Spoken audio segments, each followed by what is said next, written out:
will be watching today, and history will Good morning. what is said today. And whether we remain a nation of laws, whether we remain a nation where no man or woman is above the law, well, Good morning. that will be It's time. Mueller's getting ready to testify.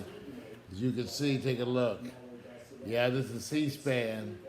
I don't know where you're watching. I got MSNBC on one, and I'm watching C-SPAN over here. So this is what's occurring. So we're going to do it together.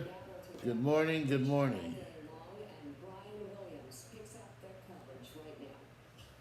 Good morning. I'm getting everything tied in. Good morning. Good morning. watch the hearing room, and this will be interesting. The usually highly punctual Robert Swan Mueller III should be coming in that door any moment now. Any moment, and I think as Joe just said, this is going to be a day where Mueller makes history. We're all getting ready. I got my coffee. A momentous day in American history, y'all. Really momentous day. Enough that I got up, set my alarm clock at 4:30, and got up. Got up and made coffee. So I'm up watching Mueller. He did not want to do this. He did not want to speak again on this matter, but that was not to be, and he has 2 rounds today.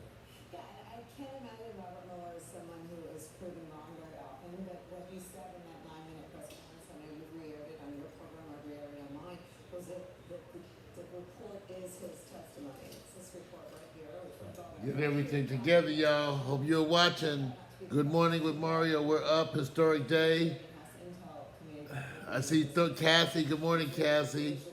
Thornton's here. Michelle Smith. I'm up. I'm up, y'all. I'm up. I got my coffee. I got up and made coffee. Tiptoed around the house because my woman is sleeping. And so. Yeah, and listen, I think the other criticism came from the sitting attorney general, came from deep inside his inner circle, which was that on the question of obstruction of justice, Robert Mueller So there we go. We're getting ready. We're getting live. Mario Hemsley, good morning.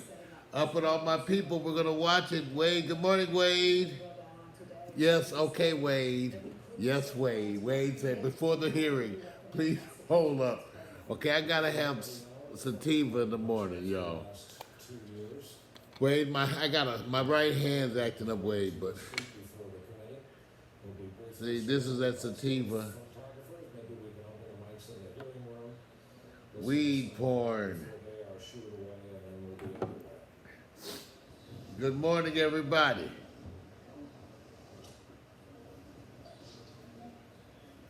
So we're good. It's live. I hope you got it on the TV like I do. And then have the other stuff on.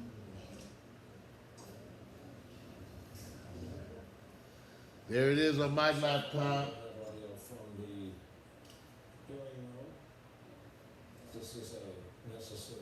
As Nut Mueller comes in, we're watching. I'm using the software, bringing it to you live.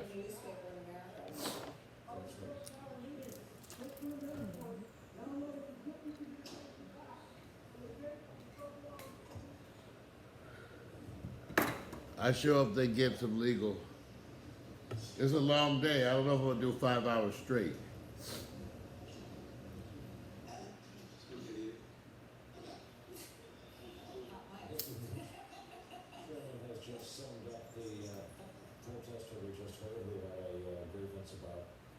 There's Mueller. Come here.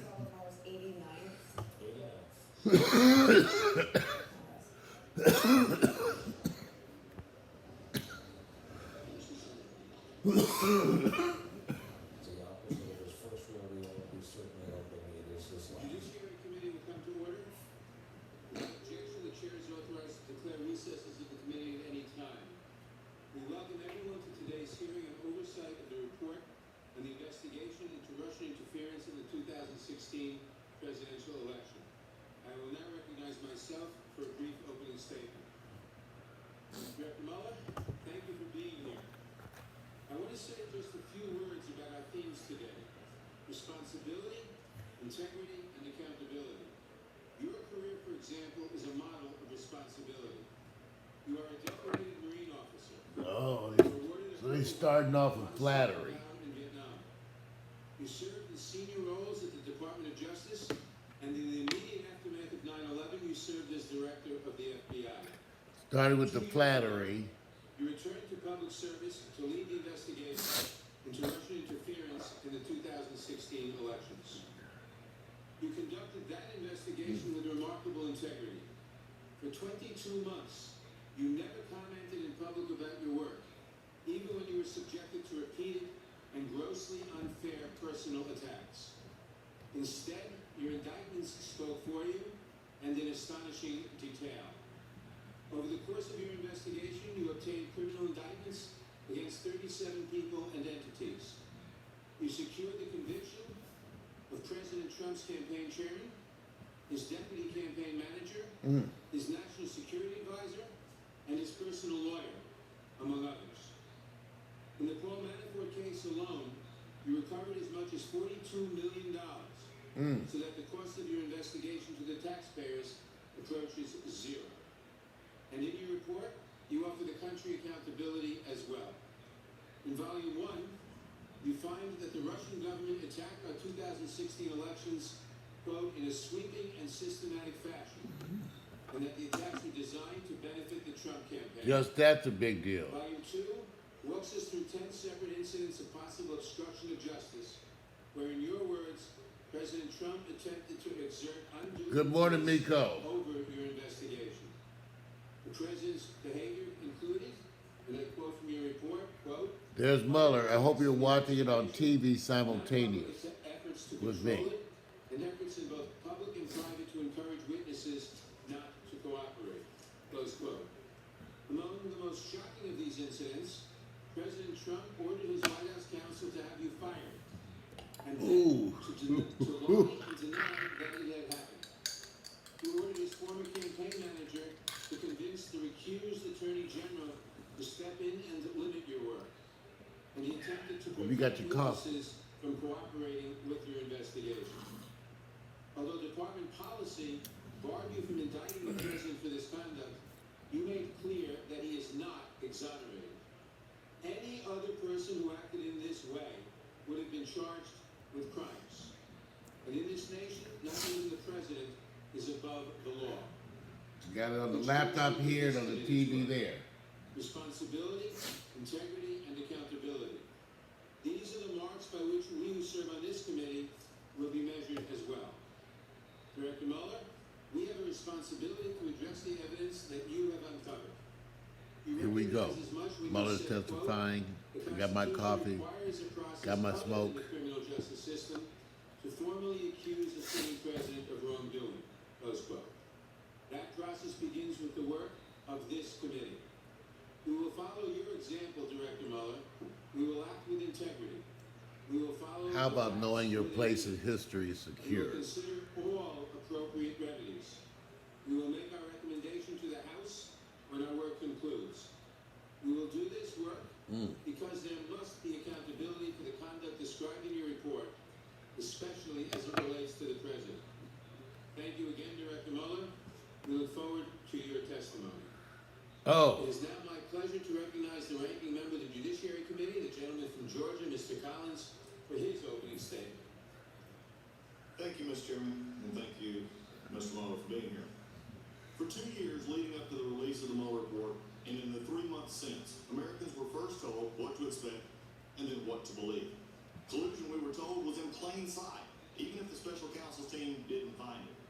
When Mr. Mueller produced his report and Attorney General Barr provided it to every American, we read no American conspired with Russia to interfere in our elections, but learned the depths of Russia's malice toward America. We are here to ask serious questions about Mr. Mueller's work, and we will do that. After an extended, unhampered investigation, today marks an end to Mr. Mueller's involvement in an investigation that closed in April. The burden of proof for accusations that remain unproven is extremely high, and especially in light of the special counsel's thoroughness. I We mean, were told this investigation LD, began yeah, as a I'm sure we can. in our 2016 election. Mr. Mueller, you concluded they did. Russians accessed Democrat servers and disseminated sensitive information by tricking campaign insiders into revealing protected information. The investigation also reviewed whether Donald Trump, the president, sought Russian assistance as a candidate to win the presidency. Mr. Mueller concluded he did not. His family or advisors did not. In fact, the report concludes no one in the president's campaign colluded, collaborated, or conspired with the Russians. The president watched the public narrative surrounding this investigation. Remember, the questions are longer than the answers. While he knew the extent of his innocence. Volume 2 of Mr. Mueller's report details Look at Mueller's face. the frustrating investigation where his innocence was established early Look at his on. face. The president's attitude toward the investigation was understandably negative. Yet the president did not use his authority to close the investigation. He asked his lawyer if Mr. Mueller had conflicts that This asshole on the job, but he did from Georgia. not shut down the investigation. The president knew he was innocent. Those are the facts of the Mueller report. Oh, now he's gonna give us the facts. The president did not conspire with the Russian, and nothing we hear today will change those facts. But one element of this story remains: the beginnings of the FBI investigation into the president. I look forward to Mr. Mueller's testimony about what he found during his review of the origins of the investigation. In addition, the Inspector General continues to review how baseless gossip can be used to launch an FBI investigation against a private citizen. Baseless gossip. Those results will be released, and we will need to learn from them to ensure government intelligence and law enforcement powers are never again used and turned on a private citizen or a potential or political candidate. Ooh, they start out coming after Mueller from the get-go. They're attacking him from the get-go. First question. What it means to be American. Every American has a voice in our democracy, so it must protect the sanctity of their voice by combating election interference. Every American enjoys the presumption of innocence and guarantee of due process. If we carry anything away today, it must be that we increase our vigilance against foreign election interference while we ensure our government officials don't weaponize their power against the constitutional rights guaranteed to every U.S. citizen. Finally, we must agree that the opportunity cost here is too high. The months we have spent investigating from this dais failed to end the border crisis or contribute to the growing job market. Instead, we have gotten stuck, and it's paralyzed this committee and this House. And as a side note, every week I leave my family and kids, the most important things to me, to come to this place because I believe this place is a place where we can actually do things and help people. 6.5 years ago, I came here to work on behalf of the people of the 9th District in this country. And we accomplished a lot in those first 6 years on a bipartisan. Is there a question here, asshole? Sitting on this dais with me today. However, this year, because the majority's dislike of this president and the endless hearing and the closed investigation have caused us to accomplish nothing except talk about the problems of our country while our border is on fire and crisis and everything else is stopped. This hearing is long overdue. We've had truth for months. No American conspired to throw our election. What we need today is to let that truth bring us confidence, and I hope, Mr. Chairman, closure. With that, I yield back. Looks like bullshit to me. I will now introduce today's witness. Robert Mueller served as director of the FBI from 2001 to 2013, and most recently served as special counsel in the Department of Justice, overseeing the investigation into Russian interference in the 2016 special election. He received his BA from Princeton University, an MA from New York University in my district, and his JD from the University of Virginia. Mr. Mueller is accompanied by counsel Aaron Zebley, who served as deputy special counsel on the investigation. We welcome our distinguished witness, and we thank you for participating in today's hearing. Now, if you would please rise, I will begin by swearing you in. Would you raise your right hand, please? Left hand. Do you swear or affirm under penalty of perjury that the testimony you're about to give is true and correct to the best of your knowledge, information, and belief, so help you God? Let the record show the witness answered the affirmative. Thank you, and please be seated. Please note that your written statement will be entered into the record in its entirety. Accordingly, I ask that you summarize your testimony in 5 minutes. Director Mueller. Cassie, he's an asshole. I got a little delay here. Bear with me. I hope you're watching it on your TV at home. And the members of the committee. As you know, in May 2017, the acting attorney general asked me to serve as special counsel. I undertook that role because I believed that it was a I'm going to change this channel to C-SPAN too. Hold on. to determine whether a foreign adversary had interfered in the presidential election. As the acting attorney general said at the time, The appointment was necessary in order for the American people to have full confidence in the outcome. My staff and I carried out this assignment with that critical objective in mind: to work quietly, thoroughly, and with integrity so that the public would have full confidence in the outcome. The order appointing me as special counsel directed our office to investigate Russian interference in the 2016 presidential election. This included investigating any links or coordination between the Russian government and individuals associated with the Trump campaign. It also included investigating efforts to interfere with or obstruct our investigation. Throughout the investigation, I continually stressed two things to the team that we had assembled. First, we needed to... I gotta fix this audio so we don't have a delay. And as expeditiously as possible. It was in the public interest for our investigation to be complete. Fixing up this audio so we don't have this delay, y'all. The coordination between the Russian government and individuals associated with the Trump campaign. It also included investigating efforts to interfere with or obstruct our investigation. Throughout the investigation, I continually stressed two things to the team that we had assembled. First, we needed to do our work as thoroughly as possible and as expeditiously as possible. I'm getting this audio hooked up so we don't have any delay, you guys. Keep watching. Be complete and not to last a day longer than was necessary. Second, the investigation needed to be conducted fairly and with absolute integrity. Our team would not leak or take other actions that could compromise the integrity of our work. All decisions were made based on the facts and the law. During the course of our investigation, we charged more than 30 defendants with committing federal crimes, including 12 officers of the Russian military. 7 defendants have been convicted or pled guilty. Certain of the charges we brought remain pending today. For those matters, I stress that the indictments contain allegations, and every defendant is presumed innocent unless and until proven guilty. In addition to the criminal charges we brought, as required by Justice Department regulations, we submitted a confidential report to the Attorney General at the conclusion of our investigation. The report set forth the results of our work and the reasons for our charging and declaration decisions. The Attorney General later made the report largely public. As you know, I made a few limited remarks. Hope you're watching this. I'm getting us so we don't have that delay. I'm working on it. In May of this year. There are certain points that bear emphasis. First, our investigation found that the Russian government interfered in our election in sweeping and systematic fashion.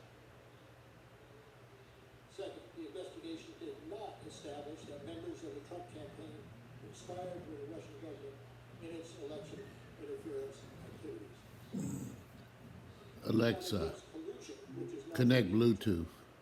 Rather, we focused on Searching. whether the evidence was sufficient to charge any member of the Now campaign connected to Mario's taking part iPhone. in a criminal conspiracy.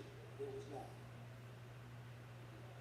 Third, our investigation on efforts to obstruct the investigation and lie to investigators was of critical importance. Alexa, connect Bluetooth. Justice strikes at the core of the Searching. government's effort to find the truth and hold wrongdoers accountable. Finally, as described in Volume 2 of our report, we investigated a series of actions by the President towards the investigation. Based on Justice Department policy and principles... I'm getting this audio worked out, you decided guys. we would not make a determination as to I don't whether see the anything to President connect. committed a crime. Check the device you'd like to That use was our and make sure decision, Bluetooth and is made turned our on. decision. To set up a new device, go to your Alexa Let app. me say a further word about my appearance today. It is unusual for a prosecutor to testify about a criminal investigation. And given my role as a prosecutor, there are reasons why my testimony will necessarily be limited. affect several ongoing matters. In some of these matters, court rules or judicial orders limit the disclosure of information to protect the fairness of the proceedings. And consistent with long-standing Justice Department policy, it would be inappropriate for me to comment in any way that could affect an ongoing matter. Second, the Justice Department has asserted privileges concerning investigative information and decisions, ongoing matters within the Justice Department, and deliberations within our office. These are Justice Department privileges that I will respect. The department has released a letter discussing the restrictions on my testimony. I therefore will not be able to answer questions about certain areas that I know are of public interest. For example, I am unable to address questions about the initial opening of the FBI's Russia investigation, which occurred months before my appointment, or matters related to the so-called Steele dossier. These matters are subject of ongoing review by the department. Any questions on these topics should therefore be directed to the FBI or the Justice Department. As I explained when we closed the Special Counsel's office in May, our report contains our findings and analysis and the reasons for the decisions we made. We conducted an extensive investigation over 2 years. Writing the report, we stated the results of our investigation with precision. We scrutinized every word.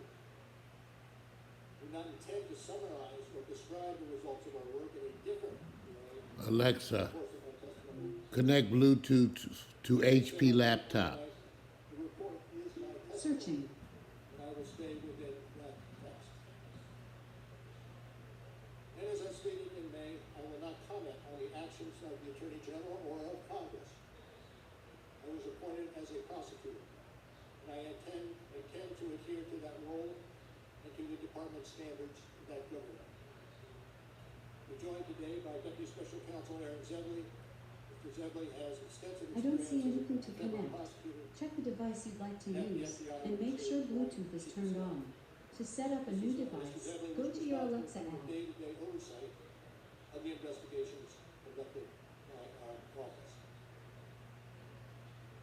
I also want to again say thank you to the attorneys, the FBI agents, the analysts, the professional staff who helped us conduct this investigation in a fair and independent manner. These individuals who spent nearly 2 years working on this matter were of the highest integrity. Let me say one more thing. Over the course of my career, I have seen a number of challenges to our democracy. The Russian government's effort to interfere in our election is among the most serious. As I said on May 29th, this deserves the attention of every American. Everybody watching Mr. Mueller. Thank you. We will now proceed under the 5-minute rule of questions. I will begin by recognizing myself for 5 minutes. Director Mueller, the President has repeatedly claimed that your report found there was no obstruction and that it completely and totally exonerated him. But that is not what your report said, is it? Correct, that is not what the report said. And I'm reading from page 2 of volume 2 of your report. So far, so good. You wrote, quote, "If we had confidence after a thorough investigation of the facts that the President clearly did not commit obstruction of justice, we would so state. Based on the facts and the applicable legal standards, however, we are unable to reach that judgment," close quote. Now, does that say there was no obstruction? No. In fact, you were actually unable to conclude the President did not commit obstruction of justice. Is that correct? Well, we, at the outset, determined that the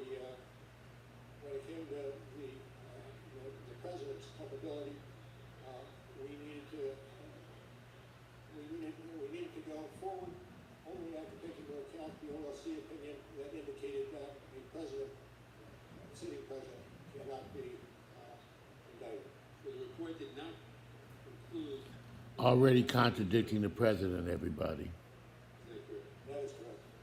And what about total exoneration? Did you actually totally exonerate the president? No. Now, in fact, Whoa, calling the president a liar already. It does. and your investigation actually found, quote, multiple acts by the president that were capable of exerting undue influence over law enforcement investigations, including the Russian interference and obstruction investigations. I gotta get better audio. Right. Now, Director Mueller, can you explain in plain terms what that finding means so the American people can understand it? No, no. The finding indicates that the president was not, and that the president was not exculpated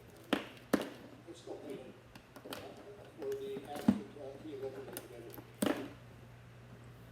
In fact, you were talking about incidents, quote, in which the president sought to use his official power outside of usual channels, unquote, to exert undue influence over your investigations. Is that right? That's correct. Now, am I correct that on page 7 of volume 2 of your report, you wrote, quote, the president became aware that his own conduct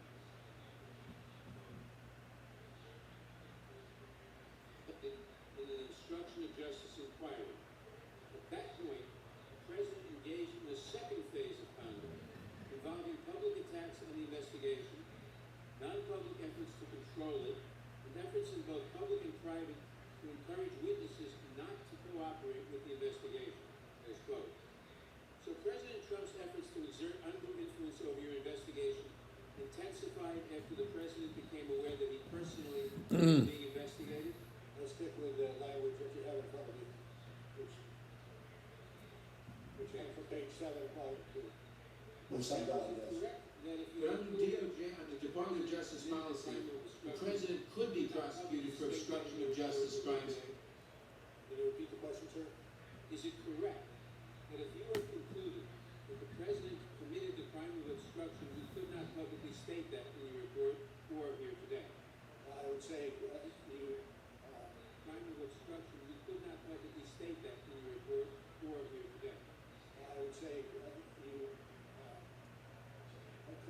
the statement would be that you would not indict, and you would not indict because, under the OLC opinion, a sitting president, cannot be indicted. It's unconstitutional. DOJ, under Department of Justice policy, the president could be prosecuted for obstruction of justice crimes not from these offices, correct? True. Thank you. Did any senior White House official refuse a request to be interviewed by you and your team? I don't believe so. President? Let me take that back. I would have to look at it, but I'm not certain that that was the case. Did the president refuse a request to be interviewed by you and your team? Yes. Yes. And is it true that you tried for more than a year to secure an interview with the president? Yes. And is it true that you and your team advised the president's lawyer that, quote, an interview with the president is vital to our investigation? Close quote. Yes. And is it true that you also, quote, stated that it is in the interest of the presidency and the public for an interview to take place? Close quote. Yes. But the president still refused to sit for an interview by you or your team? Who? And did you also ask him to provide written answers to questions on the 10 possible episodes of obstruction of justice crimes involving him? Yes. Did he provide any answers to a single question about whether he engaged in obstruction of justice crimes? I would have to check on that. I'm not sure. Director Mueller, we are grateful that you are here to explain your investigation and findings. Having reviewed your work, I believe anyone else would engage in the conduct described in your report would have been criminally prosecuted. Your work is vitally important to this committee, the American people, because no one is above the law. Now recognize the gentleman from Georgia, Mr. Collins. Thank you, Mr. Chairman. And we're moving, I know, understanding, just to reiterate the 5-minute rule, Mr. Mueller, I have several questions, many of which that you just answered will be kind of questions here in a moment, but I want to lay some foundation, so we'll go through these fairly quickly.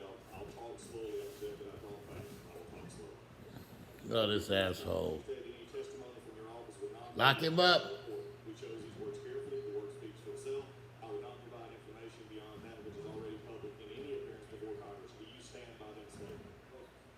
Since closing the special counsel's office in May of 2019, have you conducted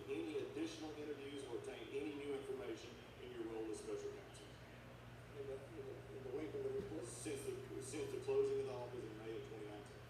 And the question was, Have you conducted any new interviews, any new witnesses? And you can confirm you're no longer special counsel, correct? I'm no longer special counsel.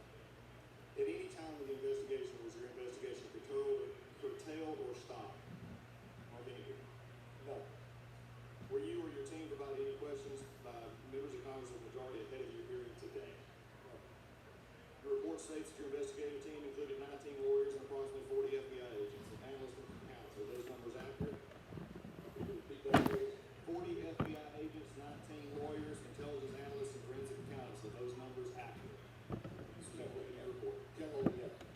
Is it also true that you issued over 2,800 subpoenas, executed another 500 search warrants, obtained more than 230 orders for communication records, and 50 pen registers?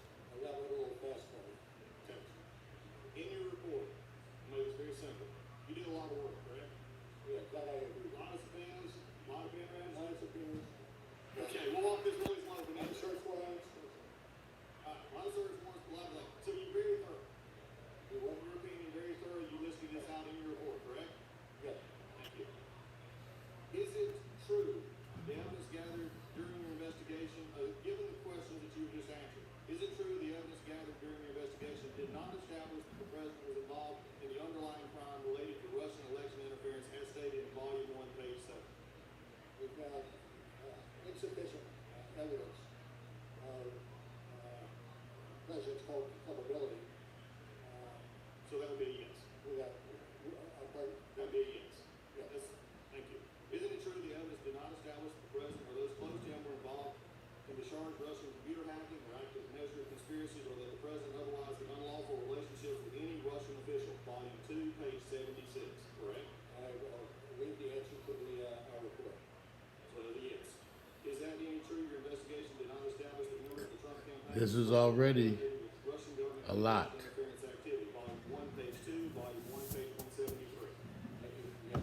Yes, thank you. Although your report states collusion is not so specific offense, and you said that this morning, or a term of art in federal criminal law, conspiracy is.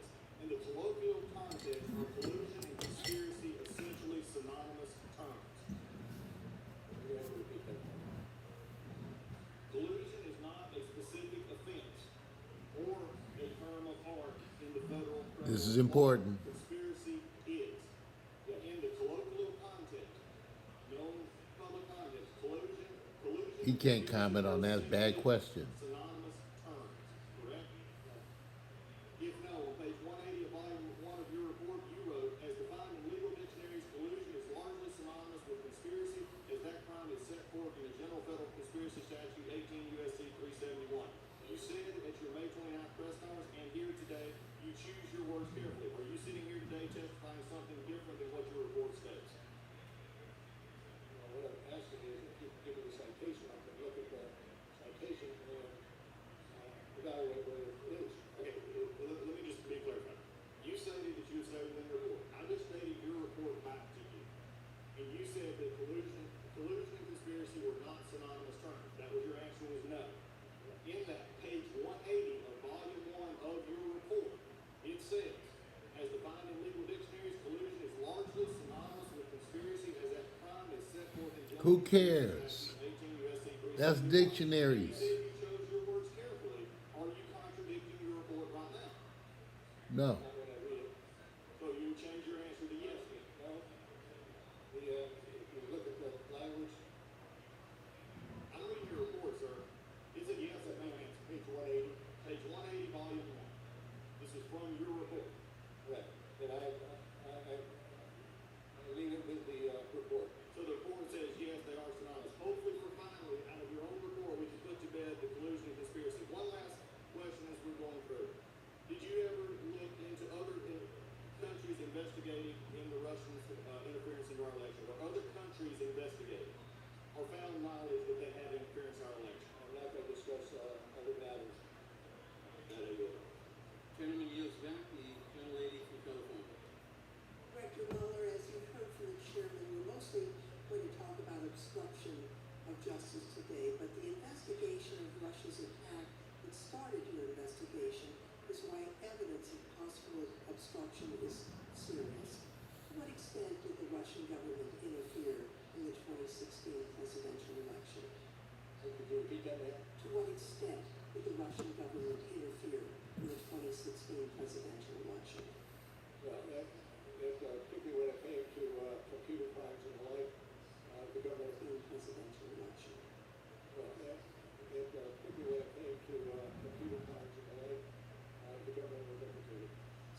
say I understand this statistic and believe it. I understand the statistic. Well, Mr. Mueller, I appreciate your being here and your report. From your testimony and your report, I think the American people have learned several things. First, the Russians wanted Trump to win. Second, the Russians went on a sweeping cyber influence campaign. The Russians hacked the DNC, and they got the Democratic game plan for the election. Got a little better audio for you The campaign guys. chairman met with Russian agents and repeatedly gave them internal data, polling, and messaging in the battleground states. So while the Russians were buying ads and creating propaganda to influence the outcome of the election, they were armed with inside information that they had stolen through hacking from the DNC and that they had been given by the Trump campaign chairman, Mr. Manafort. My colleagues will probe the efforts undertaken to keep this information from becoming public, but I think it's important for the American people to understand the gravity of the underlying problem that your report uncovered. And with that, Mr. Chairman, I would yield back. Generally, So far, so good. Clarification, there was let me quickly summarize action by the Russians. It was not a witch hunt. I repeat, it was not a witch hunt. Determined that the investigation did not establish that members of the Trump campaign conspired or coordinated with the Russian government. That's right, it wasn't a witch hunt. That's what we're seeing so far. I'm watching just like you. Pay close attention to the Mueller testimony. Determination on whether there was an obstruction of justice crime committed by the president. Is that fair? Yes, sir. All right, now in explaining the special counsel did not make what you call a traditional prosecution or declination decision, the report on the bottom of page 2 of volume 2 reads as follows. The evidence we obtained about the president's actions and intent presents difficult issues that prevent us from conclusively determining that no criminal conduct occurred. Accordingly, while this report does not conclude that the president committed a crime, it also does not exonerate him. Now, I read that correctly? Yes. All right. Now, your report, and today you said at all times the special counsel team operated under, was guided by, and followed Justice Department policies and principles. So, which DOJ policy or principle sets forth a legal standard that an investigated person is not exonerated if their innocence from criminal conduct is not conclusively determined? Can you repeat that last part of that question? Yeah.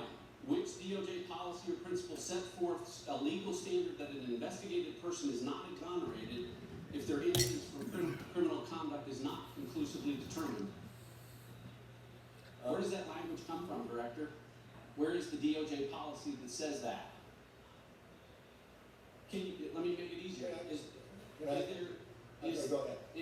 Can you give me an example other than Donald Trump where the Justice Department determined that an investigated person was not exonerated because their innocence was not conclusively determined?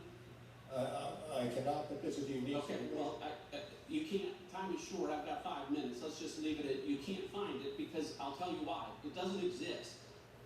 The special counsel's job, nowhere does it say that you were to conclusively determine Donald Trump's innocence or that the special counsel report should determine whether or not to exonerate him. It's not in any of the documents, it's not in your appointment order, it's not in the special counsel regulations, it's not in the OLC opinions, it's not in the Justice Manual, and it's not in the principles of federal prosecution. Nowhere do those words appear together because respectfully, Director, it was not the special counsel's job to conclusively determine Donald Trump's innocence or to exonerate him because the bedrock principle of our justice system is a presumption of innocence. It exists for everyone. Everyone is entitled to it, including sitting presidents. And because there is a presumption of innocence, prosecutors never, ever need to conclusively determine it. Now, Director, the special counsel applied this inverted burden of proof that I can't find and you said doesn't exist anywhere in the department policies, and you used it to write a report. And He didn't say it doesn't exist, you said that. Your report. I don't like when you guys lead either. Report says, and as you read this morning, it authorizes the special counsel to provide the Attorney General with a confidential report explaining the prosecution or declination decisions reached by the special counsel. That's the very first word of your report, right? That's correct. Here's the problem, Director. The special counsel didn't do that. On volume 1 you did. On volume 2, with respect to potential obstruction of justice, the special counsel made neither a prosecution decision or a declination decision. You made no decision. You told us this morning and in your report that you made no determination. So respectfully, Director, you didn't follow the special counsel regulations. It clearly says, write a confidential report about decisions reached. Nowhere in here does it say, write a report about decisions that weren't reached. You wrote 180 pages. 180 pages about decisions that weren't reached, about potential crimes that weren't charged or decided. And respectfully, by doing that, you managed to violate every principle and the most sacred of traditions. Can't wait to hear the response to this. Offering extra prosecutorial Can't wait. analysis about potential crimes that aren't charged. So Americans need to know this as they listen to the Democrats and socialists on the other side of the aisle, as they do dramatic Democrats and socialists. Democrats and socialists. Volume 2 of this report Here was comes not the PR. under the law to be written. It was written to a legal standard that does not exist at the Justice Department. And it was written in violation of every DOJ principle about extra prosecutorial commentary. I agree with the chairman this morning when he said Donald Trump is not above the law. He's not. But he damn sure shouldn't be below the law, which is where volume 2 of this report puts him. You didn't respond to that bullshit. Remember, I told you the Republicans were going to be the ones to make this into a show. Lady from California demonstrates what is at stake. The Trump campaign chair, Paul Manafort, was passing sensitive voter information and poll data to a Russian operative. And there were so many other ways that Russia subverted our democracy. Together with the evidence in Volume 1, I cannot think of a more serious need to investigate. So now I'm going to ask you some questions about obstruction of justice as it relates to Volume 2. On page 12 of Volume 2, you state, we determined that there were sufficient factual and legal basis to further investigate potential obstruction of justice issues involving the president. Is that correct? And do you have the citation? Page 12, Volume 2. And which portion of that page? That is, we determined that there was a sufficient factual and legal basis to further investigate potential obstruction of justice issues involving the president. Is that correct? Yes. Your report also describes at least 10 separate instances of possible obstruction of justice that were investigated by you and your team. Is that correct? Yes. In fact, the table of contents serves as a very good guide of some of the acts of that obstruction of justice that you investigated, and I put it up on the screen. On page 157 of Volume 2, you describe those acts, and they range from the president's effort to curtail the special counsel's investigation, the president's further efforts to have the Attorney General take over the investigation, the president's orders down again to deny that the president tried to fire the special counsel, and many others. Is that correct? Yes. I direct you now to what you wrote, Director Mueller. The president's pattern of conduct as a whole sheds light on the nature of the president's acts and the inferences that can be drawn about his intent. Does that mean you have to investigate all of his conduct to ascertain true motives? No. And when you talk about the president's pattern of conduct that include the 10 possible acts of obstruction that you investigated, is that correct? When you talk about the president's pattern of conduct, that would include the 10 possible acts of obstruction that you investigated, correct? I direct you to the report for how that is characterized. Thank you. Let me go to the screen again. And for each of those 10 potential instances of obstruction of justice, you analyze 3 elements of the crime of obstruction of justice. An obstructive act, a nexus between the act and official proceeding, and corrupt intent. Is that correct? Yes. You wrote on page 178, volume 2 in your report about corrupt intent. Actions by the president to end a criminal investigation into his own conduct to protect against personal embarrassment or legal liability would constitute a core example of corruptly motivated conduct. Is that correct? Yes. To the screen again, even with the evidence you did find, is it true, as you note on page 76 of volume 2, that the evidence does indicate that a thorough FBI investigation would uncover facts about the campaign and the president personally that the president could have understood to be crimes that would give rise to legal, personal, and political concerns. I rely on the language of the report. Is that relevant to potential obstruction of justice? Is that relevant to potential obstruction of justice? Yes. You further elaborate on page 157, obstruction of justice can be motivated by a desire to protect non-criminal personal interests, to protect against investigations where underlying criminal liability falls into a gray area, or to avoid personal embarrassment. Is that correct? I have on the screen, Is that correct on the screen? can you repeat the question? And now that I have the language on the screen. Well, Mueller, one of the things As you further elaborate, He's a obstruction little, of justice can be motivated at by a times, desire to protect non-criminal personal interests, to he's protect not against speaking investigations as where clearly as I would underlying like. liability falls into a gray area, or to avoid. Is that true? And is it true that the impact? Pardon? Can you read the last question? The last question was. I want to make sure I got it accurate. No, the last question was the language on the screen asking you if that's correct. Yes. Okay. The conviction of obstruction of justice. He reminds me of me in the morning potentially sometime. A lot of years of, Right a lot now. Of years of time in jail. Yes. Well, again, can you repeat the question, just make sure that I have it accurate? Does obstruction of justice warrant a lot of time in jail if you were convicted? Yes. And Driving the gentlelady is expired, Thank you very much, Mr. Chairman. Let me begin by reading the special counsel regulations by which you were appointed. It reads, quote, "At the conclusion of the special counsel's work, he or she shall provide the Attorney General with a confidential report explaining the prosecution or declinations decisions reached by the special counsel." Is that correct? Yes. Okay. Now, when a regulation uses the word "shall provide," does it mean that the individual is in fact obligated to provide what's being demanded by the regulation or statute, meaning you don't have any wiggle room, right? I'd have to look more closely at the statute. Cassie, the Republicans are going to provide the drama. Okay. They're going to provide all the drama today. Volume 2, page 1, your report boldly states, "We determined not to make a traditional prosecutorial judgment."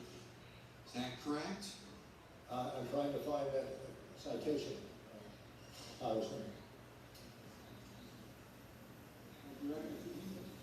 Director, could you speak more directly into the microphone? Now you understand, I think, why he has the assistant with him. Because I think he's showing signs of age. We determined not to make it. I'm sorry, I do. And I'm aging. Yes. That's right at the beginning. He's showing signs of aging. Since you decided under the OLC opinion that you couldn't prosecute a sitting president, meaning President Trump, why do we have all of this investigation of President Trump that the other side is talking about when you knew that you weren't going to prosecute him? Well, you don't know where the investigation is going to lie, and the OLC opinion itself says that you can continue the investigation even though you are not going to indict the president. Okay, well, if you're not going to indict the president, then you just continue fishing, and that's my observation. Sure you. My time is limited. Sure, you can indict other people, but you can't indict the sitting president. Well, that's Right. policy. Policy can be changed. Okay. That was a legal opinion. That's not a law. Material, including I hundreds said- of references to 302, which are interviews by the FBI, for individuals who've never been cross-examined and which did not comply with the special counsel's governing regulation to explain the prosecution or declination decisions reached, correct? And where are you reading from on that? I'm reading from my question. Then could you repeat it? Okay, you have 182 pages of raw evidentiary material with hundreds of references to 302s who were never been cross-examined and which didn't comply with the governing regulation to explain the prosecution or declination decisions reached. This is one of those areas which I declined to discuss. Okay, then and would direct you to the report itself.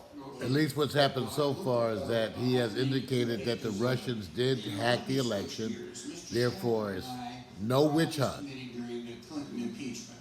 Now, while I recognize that the independent counsel statute under which Kenneth Starr operated is different from the special counsel statute, he, in a number of occasions in his report, stated that the President Clinton's actions may have risen to impeachable conduct, recognizing that it is up to the House of Representatives to determine what conduct is impeachable. You never use the term raising to impeachable conduct for any of the 10 instances that the gentleman from Texas. That's not his determination. Right, yeah.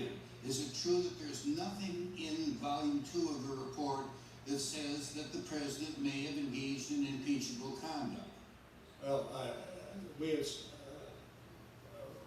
previously kept in the center of our investigation our mandate, and our mandate does not go to other ways of addressing conduct. Our mandate goes to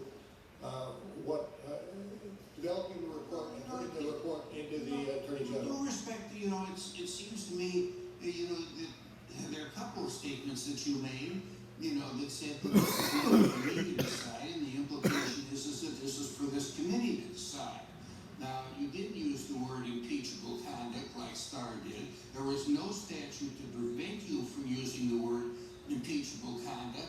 And I go back to what Mr. Ratcliffe said, and that is that even the president is innocent until proven guilty. My time is We're up. going to prove him Gentleman's time guilty. has expired. The gentleman from Tennessee.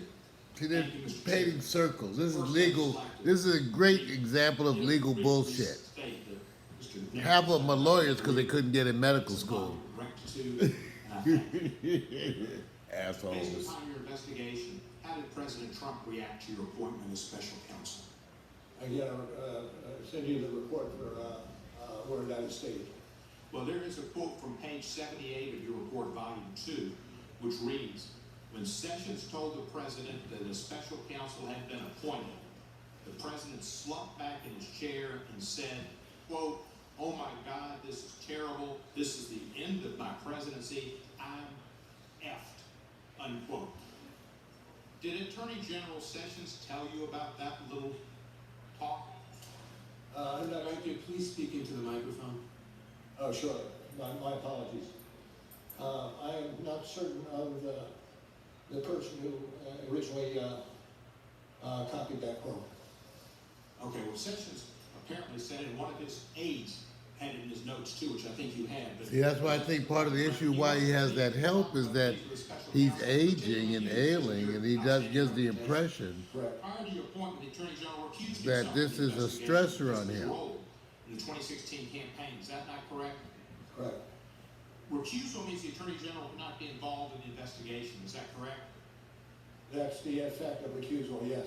And so instead, another Trump appointee, as you know Mr. Sessions was, Mr. Rosenstein became in charge of it. Is that correct? Yes. Wasn't Attorney General Sessions following the rules and professional advice of the Department of Justice ethics folks when he recused himself from the investigation? Yes.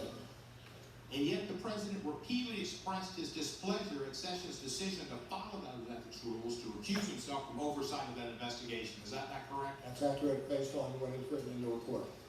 And the president's reaction to the recusal is noted in the report. Mr. Bannon recalled that the president was mad as Bannon had ever seen him, and he screamed at McGahn about how weak Sessions was. Do you recall? Alan, case move, Alan. I think you have a lot of valid points. General Sessions was not supposed to be involved in the investigation. He Still seems the Attorney General to unrecuse himself aged after you were appointed special counsel. and fuzzy. Is that correct? Yes. In fact, your investigation found that at some point after your appointment, quote, the president called Sessions at his home I think he knows and it. asked if he would unrecuse himself. Is that not true? It's true. Now, that wasn't the first time the president asked Sessions to unrecuse himself, was it? I know there were at least 2 occasions. And one of them was with That's Flynn, why one the of them was questioning Sessions has began got to to be Mar-a-Lago to meet with the president. specific. Sessions recalled that the the president pulled him aside to speak alone and suggested he should do this unrecusal act. Correct? Correct. And then when Michael Flynn, a few days after Flynn entered a guilty plea for lying to federal agents and indicated his intent to cooperate with that investigation, Trump asked to speak to Sessions alone again in the Oval Office and again asked Sessions to unrecuse himself. True? I'm referring to the report from that. Page 109. Yeah, he can't. Of course, he can't remember. Do you know at any point when the president personally expressed anger or frustrations at Sessions? I'd have to pass on that. You called, I think it's at page 78 of volume 2, the president told Sessions, you were supposed to protect me. You were supposed to protect me, or words to that effect. Correct.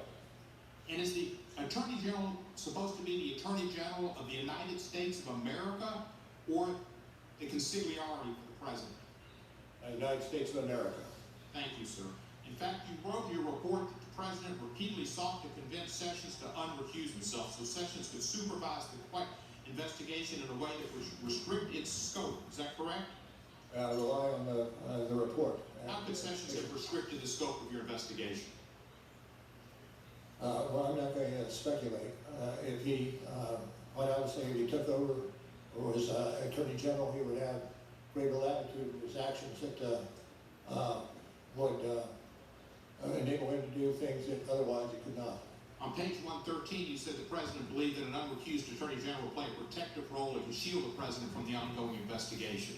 Regardless of all that, I want to thank you, Director Mueller, for your life of rectitude and service to our country. It's clear from your report and the evidence that the president wanted former Attorney General Sessions to violate the Justice Department ethics rules by taking over your investigation and improperly interfering with it to protect himself and his campaign.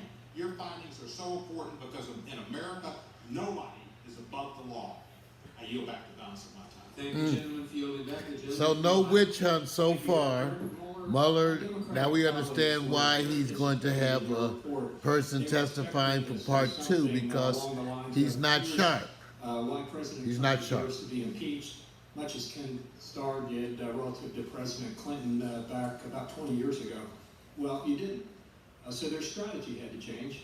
Now they allege that there's plenty of evidence in your report to impeach the president, but the American people just didn't read it.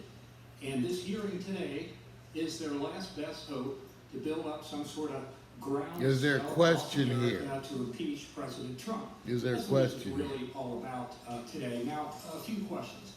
Oh, Page questions. 103 of Volume 2 of your report, when discussing the June 2016 Trump Tower meeting, you reference, quote, the firm that produced Steele reporting, unquote. The name of that firm was Fusion GPS. Is that correct? And you're on page 103? 103, that's correct, Volume 2. When you talk about the firm that produced the Steele reporting, the name of the firm that produced that was Fusion GPS. Is that correct? I'm not familiar with that. Well, let me just it was. It's not a trick question. I mean, it was Fusion GPS. Now, Fusion GPS produced the opposition research document widely known as the Steele dossier, and the owner of Fusion GPA was someone named Glenn Simpson. Are you familiar with? This is outside my purview. Okay. Glenn Simpson was never mentioned in the 448-page Mueller report, was he? This is, as I say, it's outside my purview and it's being handled in the department by others. Okay, well, he was not. 448 pages, the owner of Fusion GPS, that did the Steele dossier, that started all this, he's not mentioned in there. Let me move on. At the same time, Fusion GPS was working to collect opposition research on Donald Trump from foreign sources on behalf of the Clinton campaign and the Democratic National Committee. It also was representing a Russian-based company, Prevazon, which had been sanctioned by the U.S. government. Are you aware of that? It's outside my purview. Okay, thank you. One of the key players in the, I'll go to something. You know, most of them are attorneys. One of the key players in the June 2016 So they know when they're asking a Trump Tower bullshit meeting question. was Natalia Wisniewska, who you described in your report as a Russian. He does look like he has For the dementia. repeal of the Magnitsky Act. Wisniewska had been working with none other than He Glenn does look Simpson like he has and some Fusion GPS impairment. since at least early 2014. Are you aware of that? Outside my purview. Thank you, but you didn't mention that or her connections to Glenn Simpson and Fusion GPS in your report at all. Let me move on. Now, NBC News has reported the following, quote, Russian lawyer Natalia Wisniewska says she first received the supposedly incriminating information she brought to Trump Tower describing alleged tax evasion and donation to Democrats from none other than Glenn Simpson, the Fusion GPS owner. You didn't include that in the report, and I assume you're saying The matter being handled by others at the Department of Justice. Okay, thank you. Now, your report spends 14 pages discussing the June 9th, 2016 Trump Tower meeting. It would be fair to say, would it not, that you spent significant resources investigating that meeting? Well, I refer you to the report. Okay, and President Trump wasn't at the meeting? No, we were not. Thank you. Now, in stark contrast to the actions of the Trump campaign, we know that the Clinton campaign did pay Fusion GPS to gather dirt on the Trump campaign from persons associated with foreign governments. But your report doesn't mention a thing about Fusion GPS in it, and you didn't investigate Fusion GPS's connections to Russia. So let me just ask you this. Can you see that from neglecting to mention Glenn Simpson and Fusion GPS's involvement with the Clinton campaign, to focusing on a brief meeting at the Trump Tower that produced nothing, to ignoring the Clinton campaign's own ties to Fusion GPS, why some view your report as a pretty one-sided attack on the president? Well, I tell you, it is still outside my purview. All right, and I would just note finally that I guess it's just by chance, by coincidence, that the things left out of the report tended to be favorable. That's why he to the needs to president. have the aid. My time's expired. Now we know. Thank you. So one of the big Dr. secrets Mueller, I'd like to get us back before on this track is that here. Mueller Your investigation found that appears to President be Trump either directed aging White House or counsel suffering Don some McGahn degree to of fire you. impairment Isn't that correct? True. of some And the kind. president claimed that he wanted to fire you because Right. you had supposed conflicts of interest. Isn't that correct? True. Now, you had Maybe no just conflicts old. of interest that required your removal. Like Isn't that me, a fact? my age. Correct. And in fact, Don McGahn advised the president that the asserted conflicts were, in his words, silly and not real conflicts. Isn't that true? I refer to the report on that episode. Well, page 85 of volume 2 speaks to that. Come And, on, Hank. Also, Director Mueller, DOJ ethics officials confirmed that you had no conflicts Right. that would prevent you from serving as special counsel. Isn't that correct? That's correct. But despite Don McGahn and the Department of Justice guidance, around May 23rd, 2017, the president, quote, prodded McGahn to complain to Deputy Attorney General That's fucked Rosenstein about One these thing he does supposed not need conflicts of right now interest, is any correct? weed. Right. And Weed, McGahn I declined need the to weed. call Rosenstein, I'm sorry, telling the president that it would look like still trying to meddle in the investigation and knocking out Mueller would be another fact used to claim obstruction of justice. Isn't that correct? Generally so, yes. And in other words, Director Mueller, the White House counsel told the president that if he tried to remove you, that could be another basis to allege that the president was obstructing justice, correct? That is generally correct, yes. Now, I'd like to review what happened after the president was warned about obstructing justice. On Tuesday, June... I'm sorry, Congressman, do you have a citation for that? On, yes, volume 2, page 81 Thank you. and 82. Now, I'd like to review what happened after the president was warned about obstructing justice. It's true that on Tuesday, June 13th, 2017, the president dictated a press statement stating he had, quote, no intention of firing you, correct? Right. But the following day, I'm smoking the good June shit this 14th, morning. the It's media reported for the indicated. first time that you were investigating the president for obstructing of justice, correct? Correct. And then, after learning for the first time that he was under investigation, the very next day, the president, quote, issued a series of tweets acknowledging the existence of the obstruction investigation and criticizing it. Isn't that correct? I believe so.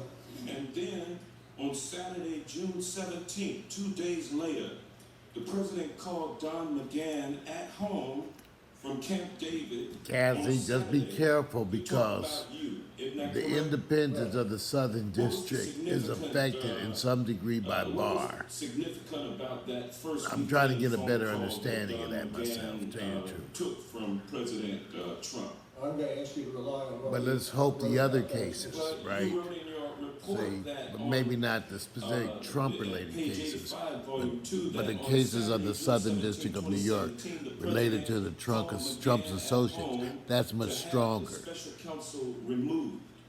Now, did the president call Don McGahn I'm watching more than that too, once that day? Cassie. Please, Southern District of New It was York, 2 calls. please. I'm sorry about that. On page 85 of your report, you wrote, quote, on the first call, McGahn recalled that the president said But remember, something like, quote, Cassie, you gotta do this. You I gotta predicted call they Ron, would take correct? down all the people around the Your investigation president and till he's report left. found that Don McGahn Okay, was so that's perturbed, what's happening. They're dismantling to his use your people. words, by the president's request to call Rod Rosenstein to fire him. Isn't that correct? Well, there was a continuous colloquy. Now, there was a continuous involvement of Don McGahn.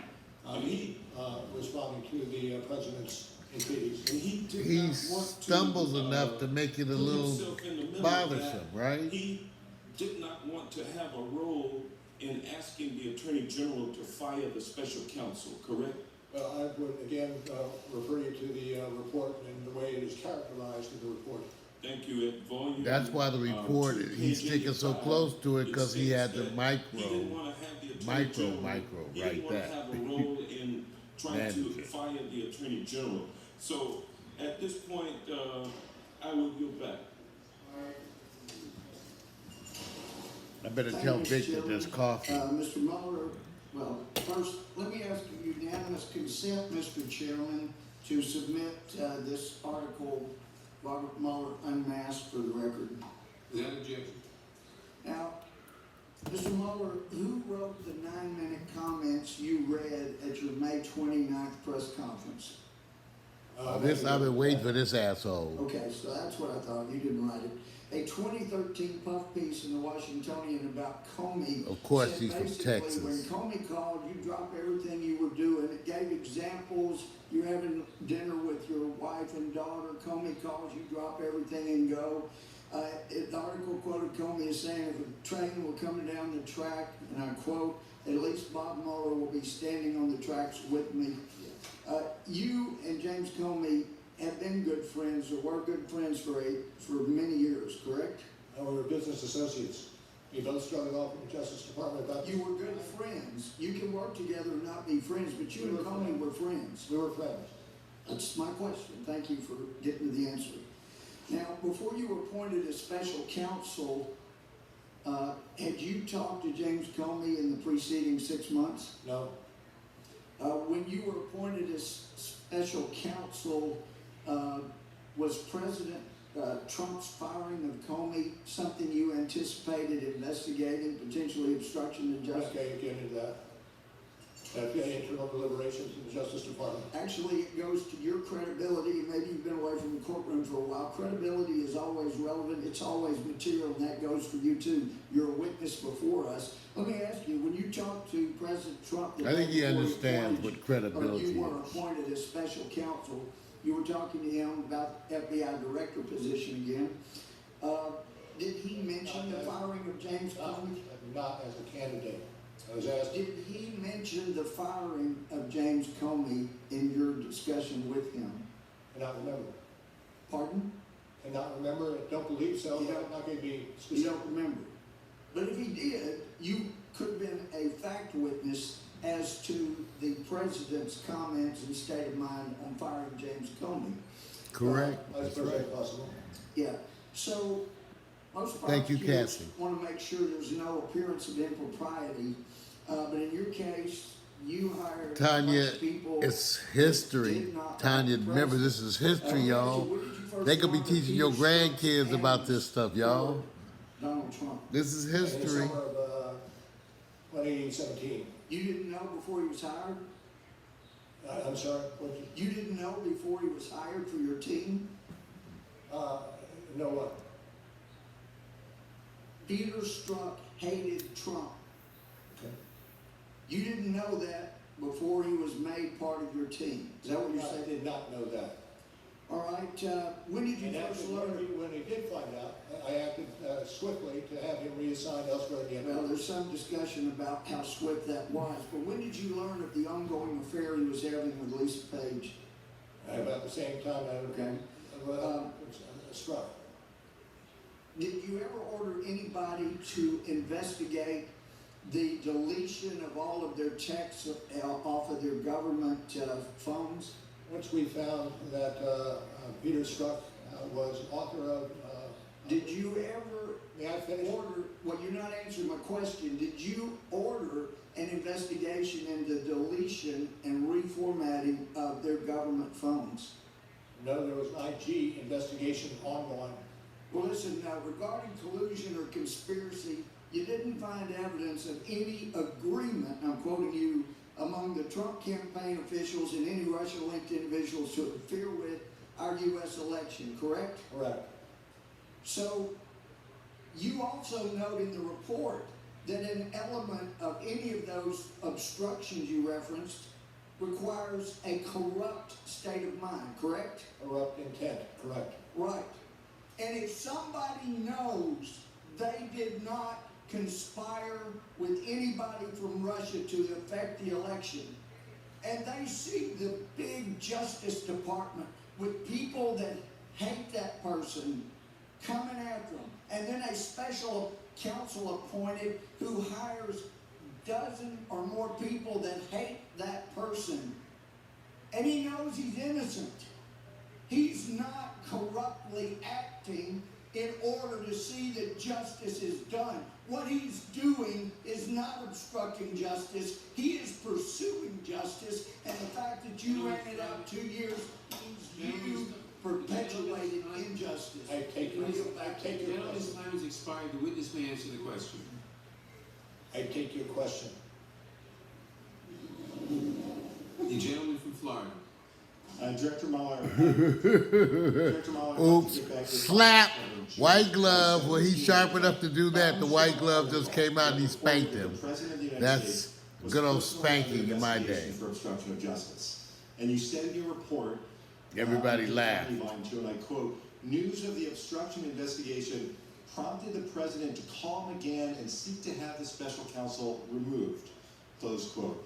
And then in your report, you wrote about multiple calls from the president to White House counsel Don McGahn.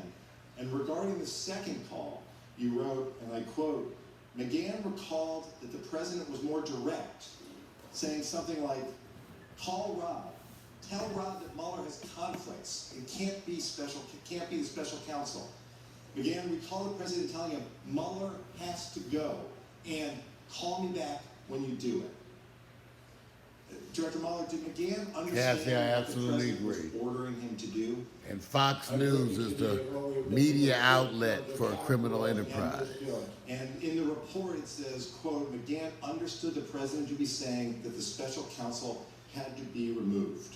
You also said on page 86 that, quote, McGahn considered the president's request to be an inflection point, and he wanted to hit the brakes, and he felt trapped, and McGahn decided he had to resign. McGahn took action to prepare to resign, isn't that correct? McGahn, they gotta bring McGah's ass In in. fact, that very day he went to the Come White on, House. Don. In your report, you said, quote, he Bring would go to McGah's the ass office to in. pack his belongings and submit his resignation letter, close quote. That is directly from the report.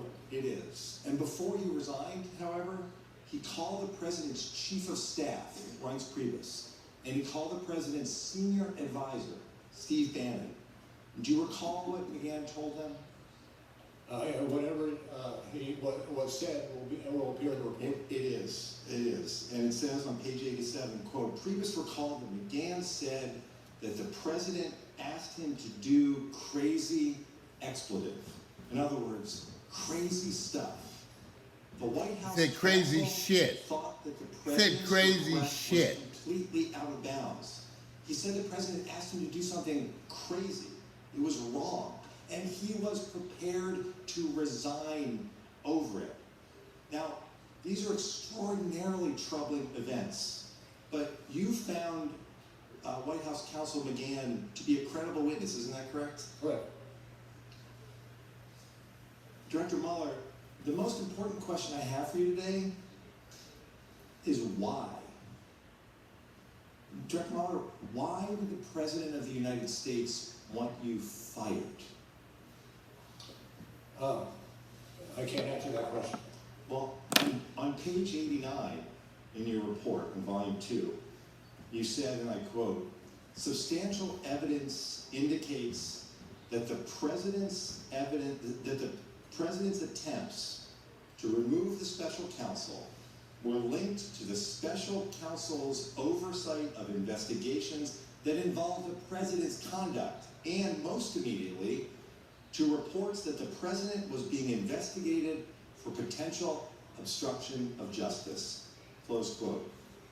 Director Mueller, you found evidence, as you lay out in your report, that the president wanted to fire you because you were investigating him for obstruction of justice. Isn't that correct? That's what it says in the report, yes. I stand behind the report. Director Mueller, that shouldn't happen in America. No president should be able to escape investigation by abusing his power. But that's This is amazing. I want to thank you all for tuning in with me so far. I've been testing out this split screen. First time I've done this. Thank you, Cassie, so much for your companionship and your insights. Thank you to all my other folks. Thank you, Tanya, for being part of this. We are watching together C-SPAN, the Mueller Report, or whatever you're watching. Anyone else who blatantly interfered with a criminal investigation like yours would be arrested and indicted on charges of obstruction of justice. Director Mueller, you determined that you were barred from indicting a sitting president. We've already talked about that today. That is exactly why this committee must hold the president accountable. I yield back. The gentleman yields back, the gentlelady from Alabama. Director Mueller, you just said in response So, to gentleman and gentle lady. Refer, as it relates Gentleman to this, and gentle lady. discussion, that I would refer you to the report and the way it was characterized in the report. Importantly, the president never said fire Mueller or in the investigation, and one doesn't necessitate the other. And McGahn, in fact, did not resign. He stuck around for a year and a half. On March 24th, Attorney General Barr informed the committee that he had received the special counsel's report. And it was not until April 18th that the Attorney General released the report to Congress and the public. When you submitted your report to the Attorney General, Who is this? did you deliver a redacted version of the report so that he would be able to release it to Congress and the public without delay, pursuant to his announcement of his intention to do so during his confirmation hearing? I'm not going to engage in a discussion about what happened after the production of our report. Had the Attorney General asked you to provide a redacted version of the report? We worked on redacted versions together. Did he ask you for a version where the grand jury material was separated? Not going to get into details. Is it your belief that an unredacted version of the report could be released to Congress or the public? That's not in my purview.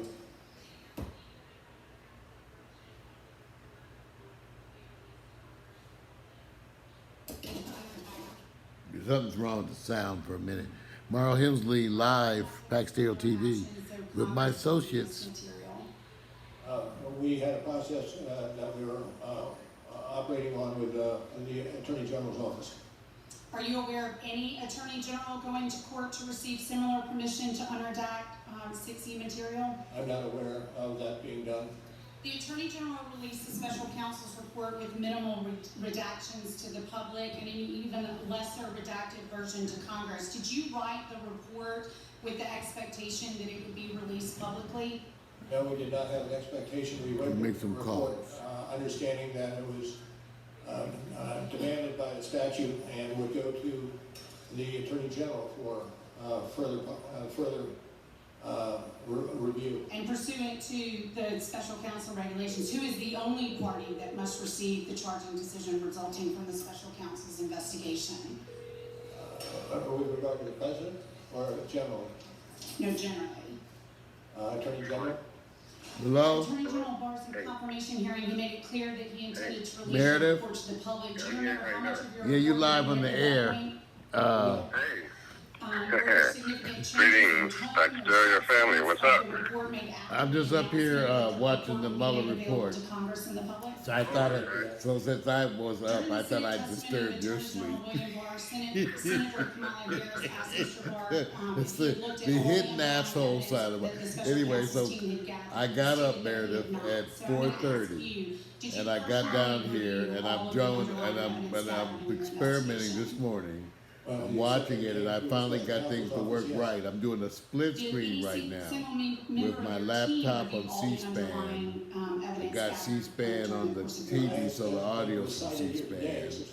And then I using switcher, so we've been going about an hour and 24 minutes. So,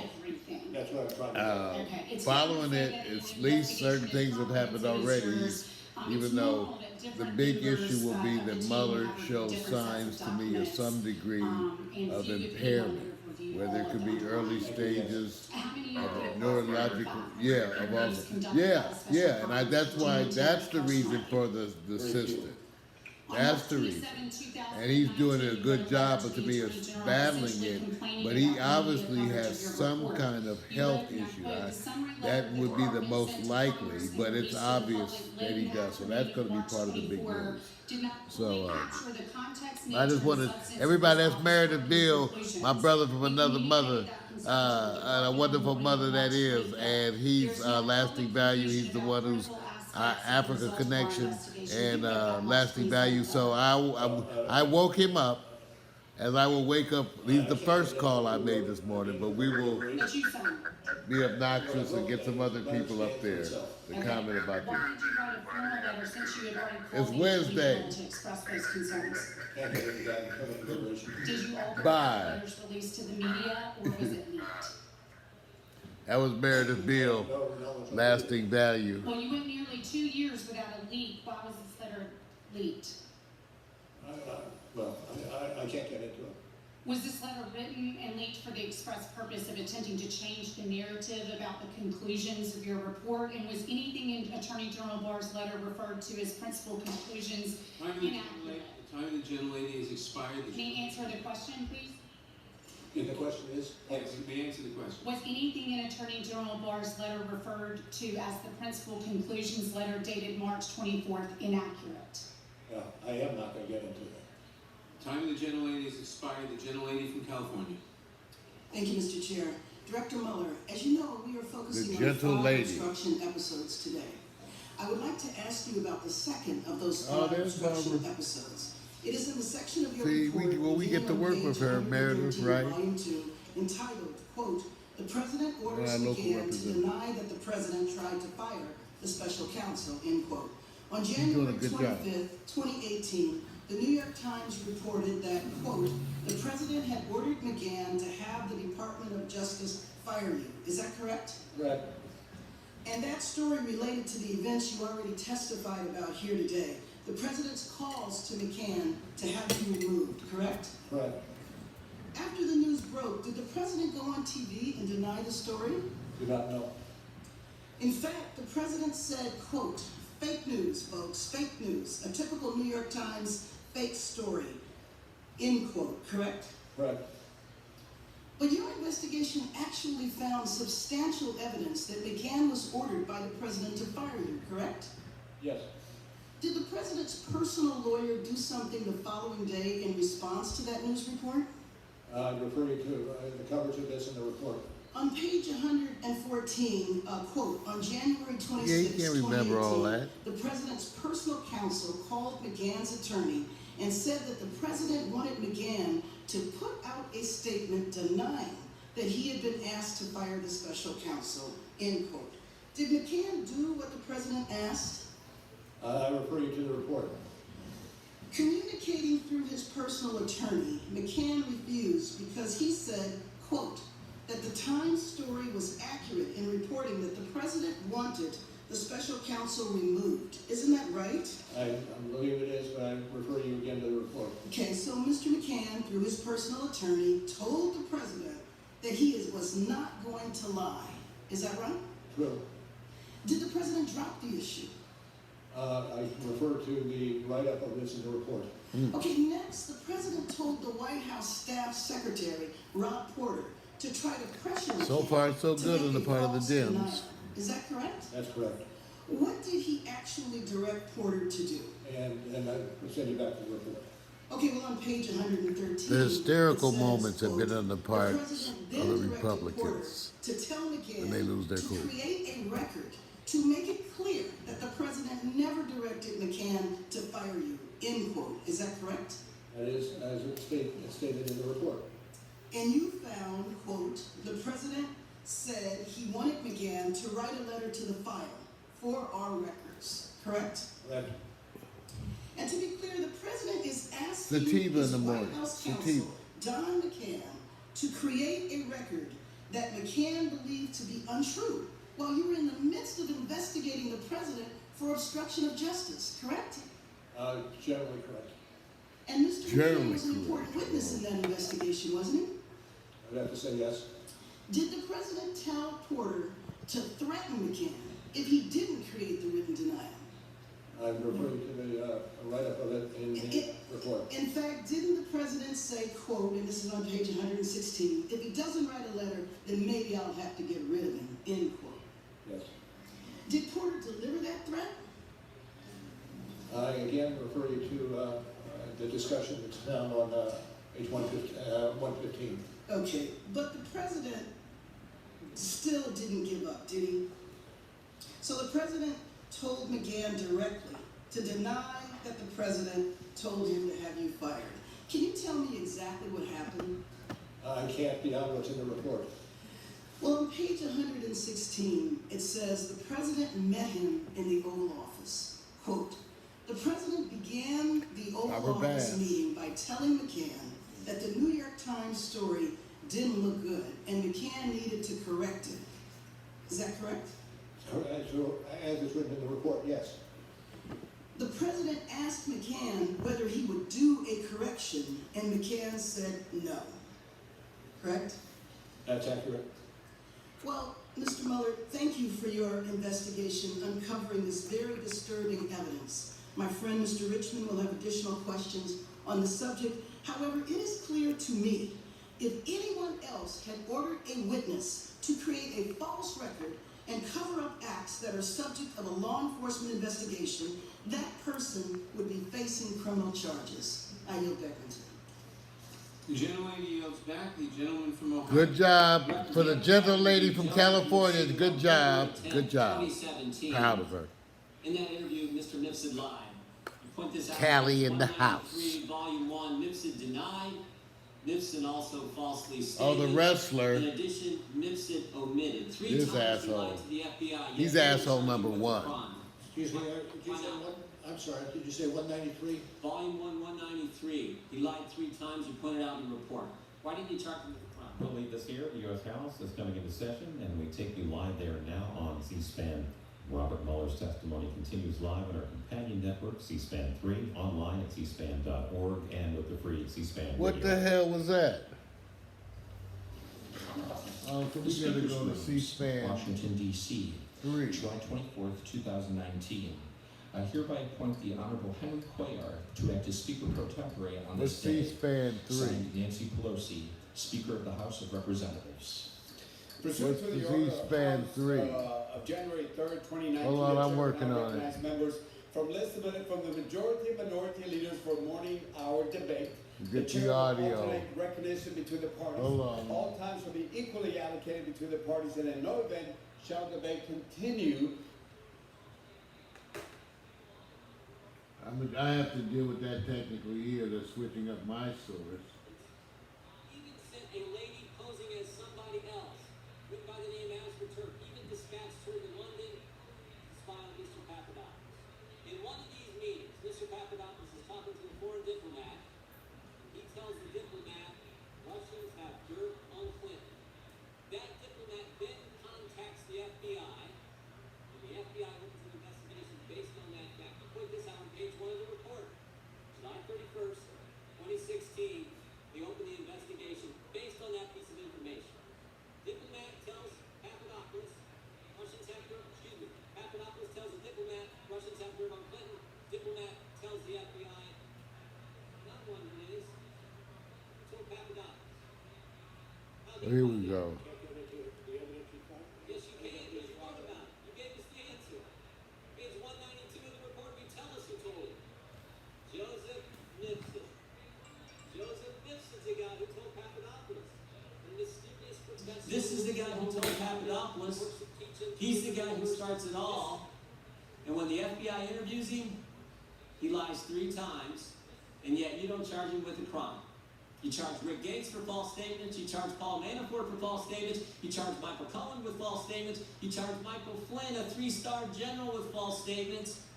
But the guy who puts the country through this whole saga, starts it all for 3 years we've lived this now, he lies, and you guys don't charge him. And I'm curious as to why. Well, we can't get into it, and it's obvious, I think, that we can't get into charging decisions. When the FBI interviewed him in February, FBI interviews him in February.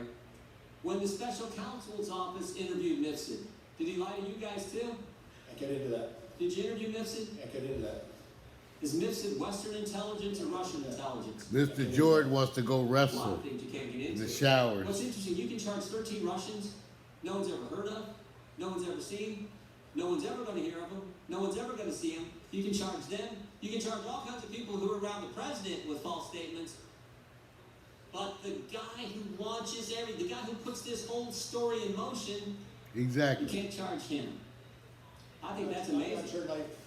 I'm not certain I agree with your characterizations. Well, I'm reading from your report. Nipson told Papadopoulos. Papadopoulos tells the diplomat tells the FBI opens the investigation July 31st, 2016, and here we are 3 years later, July of 2019, the country's been put through this, and the central figure who launches it all lies to us, and you guys don't hunt him down and interview him again, and you don't charge him with a crime. Now here's the good news. Here's the good news. The president was falsely accused of conspiracy. The FBI does a 10-month investigation. James Comey, when we deposed him a year ago, told us at that point they had nothing. You do a 22-month investigation. At the end of that 22 months, you find no conspiracy. And what's the Democrats want to do? They want to keep investigating. They want to keep going. Maybe a better course of action is to figure out how the false accusation started. Maybe it's to go back and actually figure out why Joseph Nipson was lying to the FBI. And here's the good news. Here's the good news. That's exactly what Bill Barr's doing. And thank goodness for that. That's exactly what the Attorney General and John Durham are doing. They're going to find out why we went through this three-year saga and get to the bottom of it. Time of the gentleman is expired. In a moment, we will take a very brief 5-minute break. First, I ask everyone in the room to please remain seated and quiet while the witness exits the room. I also want to announce to those in the audience that you may not be guaranteed your seat if you leave the hearing room at this time. All right, Mauro Hemsley here, Paxio TV, watching with my community, the Mueller testimony. A bunch of things have happened already, and I can assess that and tell you what I think so far. For one, the whole idea of the witch hunt has kind of been dispelled and thrown out. One of the things that Mueller's done conclusively is dispel the myth that it was a witch hunt. No, there were things to be investigated.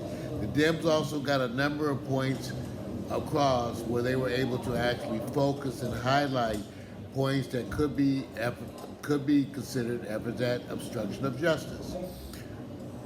One of the big things, besides that, which would be a victory for them, is that they remain pretty much in control and disciplined for the most part, where the Republicans are the ones who provided theatrics. This I predicted, that they would provide the theatrics, the moments of excess, because that's the kind of the show it is today. We're going to be here watching a lot of it. I'm going to see how, whatever degrees that I watch of this, I'm going to watch with you, using the split screen here, effectively with our new software, our new mobile system, live from my own living room as I sit with the TV in front of me, laptop to my right, and broadcasting to you live. I want to thank a bunch of my friends out there, Cassie Gainey, out there, Tanya, all right, all the folks out there tuning in, thank you for being part of it. We're going to join this together. Now, shocker of the day. Shocker of the day has to be the fact that Mueller seems to show some degree of impairment, which I hate to, I am speculating. I mean, that's what we do. Some degree, whether he has early stages of a degenerative kind of disease, neurological problem, or some kind of a very mild stages, early stages of an Alzheimer's, something like that, or some kind of a dementia. Certainly moments of great clarity, but also at times searching for his words, a little bit clumsy, a little stumbly, fumbly with the answers. Certainly not as sharp in the presence as people might have expected, which would explain to me now the reason why he's coming with his other principal investigator, his chief of staff, and this chief of staff that he's coming with is actually going to be sworn in to the second part of the testimony. Now you know where that's occurring. He's bringing the other man, I don't remember what his name, but he's bringing him, his chief of staff, to testify because he has the sharp moment-to-moment recollection where Mueller has to reference. Again, his experience and leadership is obvious, but we all get older and suffer the physical effects of, aging and such.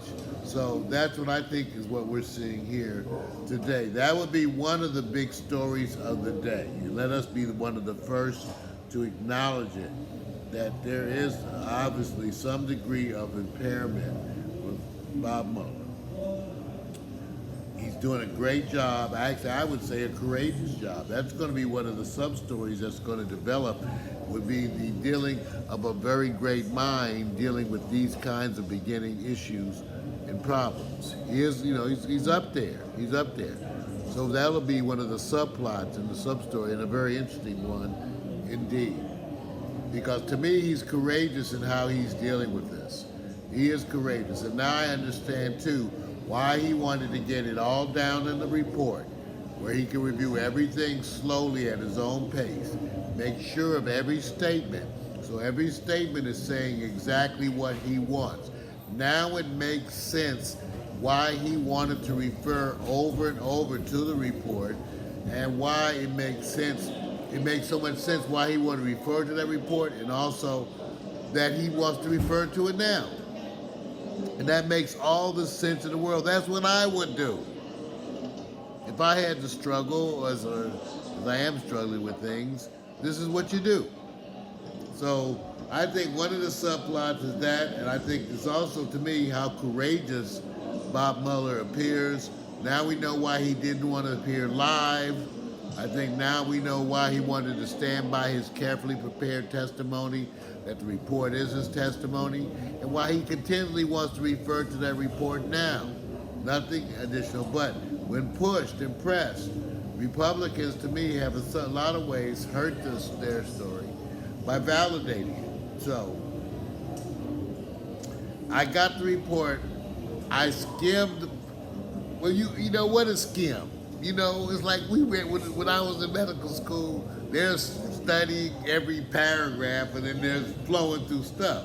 So I went fast through part one and a lot slower through part two. I didn't read it like I'm reading, Huckleberry Finn, or The Shining. But you flow. I got the points. I got it. Where's my Mueller? Where? It's right here. See, I got it right by the couch and shit. There it is. Look at this thing. Give me a break.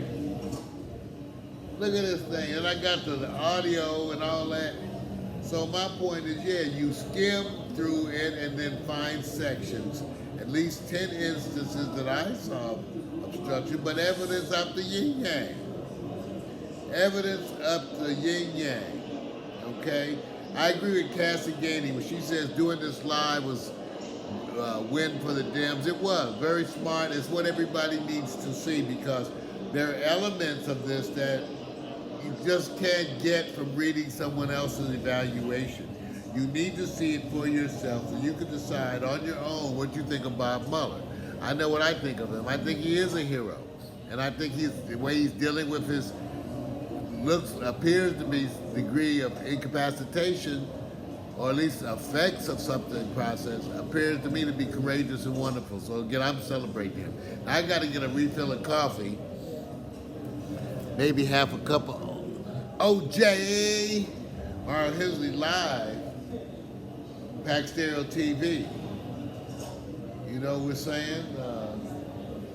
I'm gonna put on some.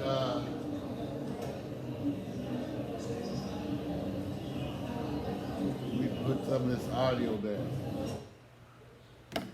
Alexa, play 247 by Love Shadow. Playing 247, featuring Scumber from your library on Amazon Music.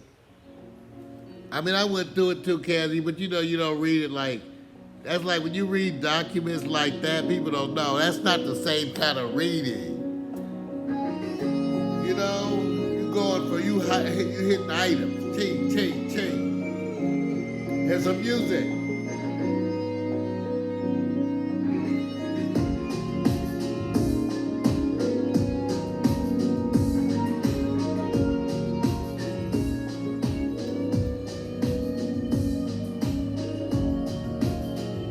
Something about the heat.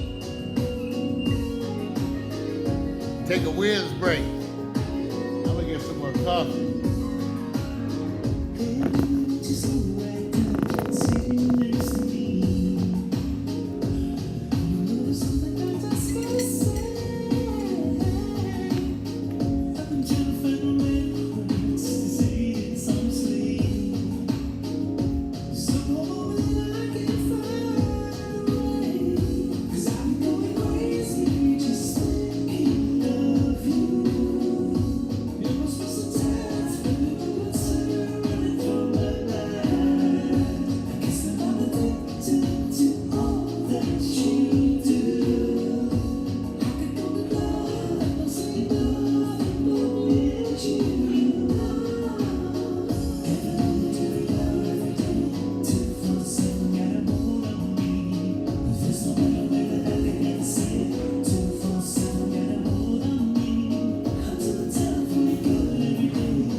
Governor Bass talked about the president's request of McGahn to deny the fact that the president made that request. So I want to pick up where they left off, and I want to pick up with the president's personal lawyer. In fact, there was evidence that the president's personal lawyer was alarmed at the prospect of the president meeting with Mr. McGahn to discuss Mr. McGahn's refusal to deny the New York Times report about the president trying to fire you, correct? Right. In fact, the president's counsel was so alarmed by the prospect of the president's meeting with McGahn that he called Mr. McGahn's counsel and said that McGahn could not resign no matter what happened in the Oval Office that day, correct? Correct. So it's accurate to say that the president knew that he was asking McGahn to deny facts that McGahn, quote, had repeatedly said were accurate, unquote. Isn't that right? Correct. Your investigation also found, quote, by the time of the Oval Office meeting with the president was aware, one, that McGahn did not think the story was false, two, did not want to issue a statement or create a written record denying facts that McGahn believed to be true. The president nevertheless persisted and asked McGahn to repudiate facts that McGahn had repeatedly said were accurate. Isn't that correct? Generally true. I believe that's on page 119. Thank you. In other words, the president was trying to force McGahn to say something that McGahn did not believe to be true. That's accurate. I want to reference you to a slide, and it's on page 120. And it says, substantial evidence indicates that in repeatedly urging McGahn to dispute that he was ordered to have the special counsel terminated, the president acted for the purpose of influencing McGahn's account in order to deflect or prevent further scrutiny of the president's conduct towards the investigation. That's a big deal. Can you explain what you meant there? I'm just going to leave it as it appears in the report. So it's fair to say the president tried to protect himself. He doesn't want to expound on anything. Falsify records relevant to an ongoing investigation. I would say that's generally a summary. Would you say that that action, the president tried to hamper the investigation by asking staff to falsify records relevant to your investigation? Just refer you to the report, if I could, for review of that episode. Thank you. Also, the president's attempt to get McGahn to create a false written record were related to Mr. You know, Trump's that's right. concerns about That's what makes it hard to read, justice Cassie, that inquiry, language. correct? Like reading medical stuff. In fact, at that same Oval Office meeting, did the president also ask McGahn why he had told, quote, why he had told special counsel's office investigators that the president told him to have you removed, unquote? And what was the question, sir, if I might? Let me go to the next one. The president, quote, criticized McGahn for telling your office about the June 17, 2017 events when he told McGahn to have you removed, correct? Correct. In other words, the president was criticizing his White House counsel for telling law enforcement officials what he believed to be the truth. I again go back to the text of the report. Kathy, well, let me go a little bit further. Would it have been I'll send you a shirt. McGahn I just got to see what we got in the closet. I don't even know. I'll look. Remind me. Okay. Is it true that you charged multiple people associated with the president for lying to you during your investigation? That is accurate. The president also complained that his staff were taking notes during the meeting about firing McGahn. Is that correct? That's what the report says. Yeah, the report. But in fact, it's completely appropriate for the president's staff, especially his counsels, to take notes during a meeting, correct? I rely on the wording of the report. Well, thank you, Director Mueller, for your investigation into whether the president attempted to obstruct justice by ordering his White House counsel, Don McGahn, to lie to protect the president, and then to create a false record about it. It is clear that any other person who engaged in such conduct would be charged with a crime. We will continue our investigation and we will hold the president accountable. All disciplined because none of narrative. this is All disciplined narrative. The gentleman from Florida. Director Mueller, can you state with confidence that the Steele dossier was not part of Russia's disinformation campaign? No, as I said in my opening statement, that part of the building of the case was predated me, and by at least 10 months. Yeah, and Paul Manafort's alleged crimes regarding tax evasion predated you. You had no problem charging them. And matter of fact, this Steele dossier there's predated asshole the Attorney number General, 3. and he didn't have any problem answering the He's question. 2 or When 3. Senator Cornyn asked the Attorney General the exact question I asked you, Director, the Attorney General said, and I'm quoting, "No, I can't state that with confidence." And that's one of the areas I'm reviewing. I'm concerned about it, and I don't think it's entirely speculative. Now, if something is not entirely speculative, then it must have some factual basis, but you identify no factual basis regarding the dossier or the possibility that it was part of the Russia disinformation campaign. Now, Christopher Steele's reporting is referenced in your report. Steele reported to the FBI that senior Russian foreign ministry figures, along with other Russians, told him that there was, and I'm quoting from the Steele dossier, extensive evidence of conspiracy between the Trump campaign team and the Kremlin. So here's my question. Did Russians really tell that to Christopher Steele, or did he just make it all up and was he lying to the FBI? Let me back up a second if I could. Say, as I said earlier, with regard to Steele, that's beyond my purview. No, it is exactly your purview, Director Mueller, and here's why. Only one of two things is possible, right? Either Steele made this whole thing up, and there were never any Russians. Everybody warned you about the Republican hysterics. Or Russians lied to Steele.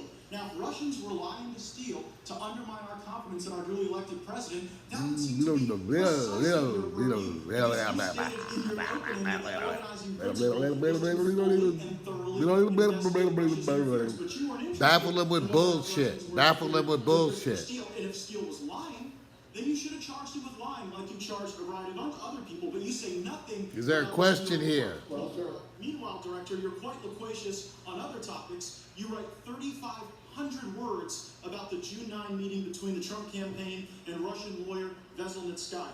You write on page 103 You counted the words? that the president's legal team suggested, and I'm quoting from your Over here, report, use a that the document. meeting might have been It a tells setup me electronic. by individuals working with the firm that produced the Steele recording. So I'm going to ask you a very easy question, Director Mueller. On the week of June 9, who did Russian lawyer Veselnitskaya meet with more frequently? The Trump campaign or Glenn Simpson, who was functionally acting as an operative for the Democratic National Committee? Well, what I think is missing here is the fact that this is under investigation elsewhere in the Justice Department. And if I can finish her, and consequently it's not within my purview, Department of Justice and FBI should be responsive to questions on this particular issue. It is absurd to suggest that a operative for the Democrats was meeting with this Russian lawyer the day before, the day after the Trump Tower meeting, and yet that's not something you referenced. Now, Glenn Simpson testified under oath. He had dinner with Veselnitskaya the day before. Bullshit is bullshit. Now it's weak. He's weak anyway. As I said before, I'm saying again, it's not my purview. Others are investigating what you. So it's not your purview to look into whether or not Steele's lying. It's not your purview to look into whether or not anti-Trump Russians are lying to Steele. And it's not your purview to look at whether or not Glenn Simpson was meeting with the Russians the day before, the day after you write 3,500 words about the Trump campaign meeting. So I'm wondering how these decisions are guided. I look at the Inspector General's report. I'm citing from page 404 of the Inspector General's report. It states, Page stated, Trump's not ever going to be president, right? Right. Strzok replied, no, he's not. We'll stop it. Also in the Inspector General's report, there's someone identified as Attorney Number 2.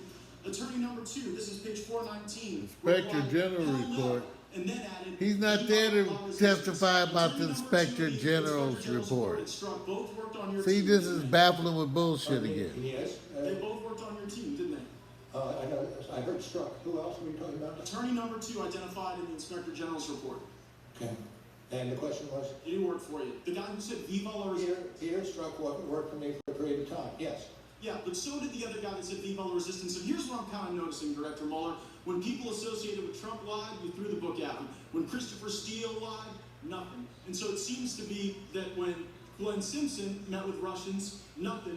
When the Trump Baffle him with bullshit again. Does anybody know what he's talking about? Does anybody know what he's talking about? I'm going to gentleman has expired. Jeffries of New York is recognized. Mr. Mueller, obstruction of justice is a serious crime that strikes at the core of an investigator's effort to find the truth, correct? A moment of The crime of obstruction of justice has lucidity. 3 elements, true? True.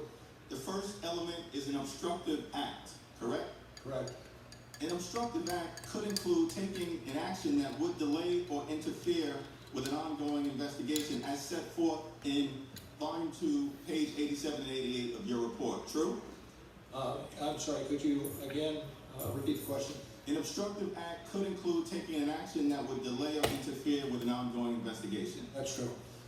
Your investigation found A moment of evidence that lucidity. President Trump took steps to terminate the special counsel, correct? Correct. Mr. Mueller, does ordering the termination of the head of a criminal investigation constitute an obstructive act? That would be, Let me refer you to the report. Let me refer you to page 87 and 88 of Volume 2, where you conclude the attempt to remove the special counsel would qualify as an obstructive act if it would naturally obstruct the investigation and any grand jury proceedings that might flow from the inquiry, correct? Yes, I've got that now. Thank you. Thank you. The second element of obstruction of justice is the presence of an obstructive act in connection with an official proceeding, true? True. Does the special counsel's criminal investigation into the potential wrongdoing of Donald Trump constitute an official proceeding? And that's an area which I cannot get into. Okay, President Trump tweeted on June 16, 2017, quote, "I am being investigated for firing the FBI director by the man who told me to fire the FBI director, witch hunt." The June 16 tweet just read, I need my other cited tablet on if I'm page gonna look 89 at in Trump's Volume 2, tweets. constitutes a public Let me get my acknowledgement by other President tablet. Trump that Is he he was under tweeting? criminal investigation, correct? I think generally correct. One day later, on Saturday, June 17th, President Trump called White House counsel Don McGahn at home and directed him to fire the special counsel, true? I believe to be true. I think I may have stated in response to questions some. That is correct. President Trump told Don McGahn, quote, "Mueller has to go," close quote, correct? Correct. Your report found on page 89, volume 2, that substantial evidence indicates that by June 17th, the president knew his conduct was under investigation by a federal prosecutor who could present any evidence of federal crimes to a grand jury, true? True.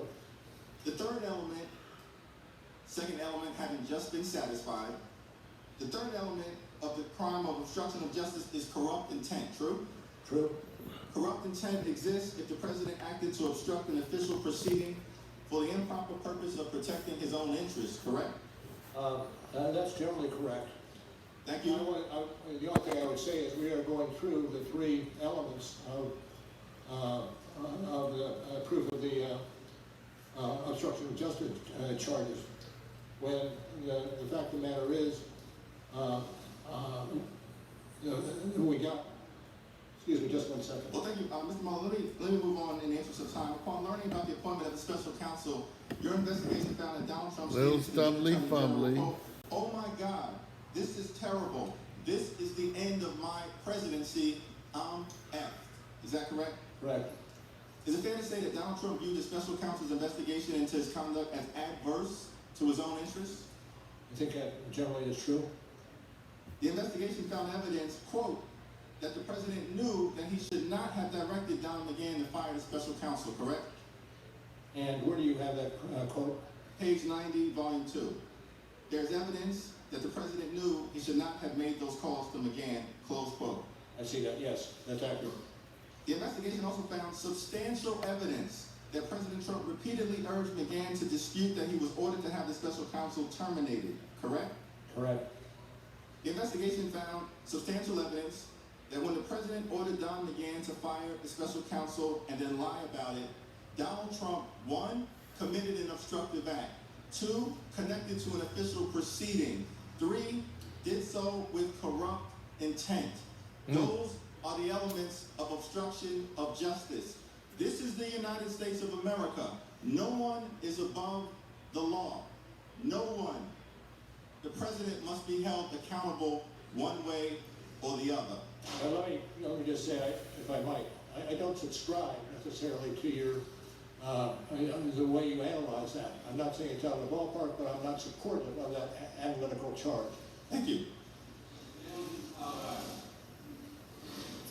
Thank you, Mr. Chairman. Mr. Mueller, we're here. Hi. I want to start by thanking you for your service. You joined the Marines Here's the true his best to try to be. Vietnam, where you earned a Bronze Star, Purple Heart, and other commendations. You served as an assistant United States attorney leading the homicide unit here in D.C., U.S. attorney for the District of Massachusetts and later Northern District of California, assistant attorney general for DOJ's criminal division, and the FBI director. So thank you. I appreciate that. And having reviewed your biography, it puzzles me why you handled your duties in this case the way you did. The report contradicts what you taught young attorneys at the Department of Justice, including to ensure that every defendant is treated fairly, or as Justice Sutherland said in the Berger case, a prosecutor is not the representative of an ordinary party to a controversy, but of a sovereignty, whose interest in a criminal prosecution is not that it shall win a case, but that justice shall be done, and that the prosecutor may strike hard blows, but he is not at liberty to strike Right there, I'm live on the air. Listing the 10 factual But they can't hear situations you. and not reaching a conclusion about the merits of the case. They just see me talking on the phone. I'm getting a call from a family member, everyone. While denying him a legal forum to do so. And I've never heard of a prosecutor. For you, the most significant issue would be that Mueller shows some sign of impairment. If I have to speculate, maybe early stages of an Alzheimer's. That's why he wanted to carefully prepare the report and get everything so he can carefully do it with as much time as possible. That's why he's standing by the report. It's also the reason why his assistant is being sworn in the second part, which is in front of the Intelligence Committee, because his assistant can give you the up-to-date, but that would be the take-home, one of the take-home subplots. Now, I'm analyzing it as really a display of extreme courageousness, because now everything makes sense. Why he did not want to speak, why he wanted to stick by the report, because that's why he did it that way, because he knew he was in failing health and not necessarily up to long hours of cross-examination. So that's what I'm talking about as part of it. But on the other hand, a lot of I predict the hysterics, the moments of hysterics are on the part of the Republicans.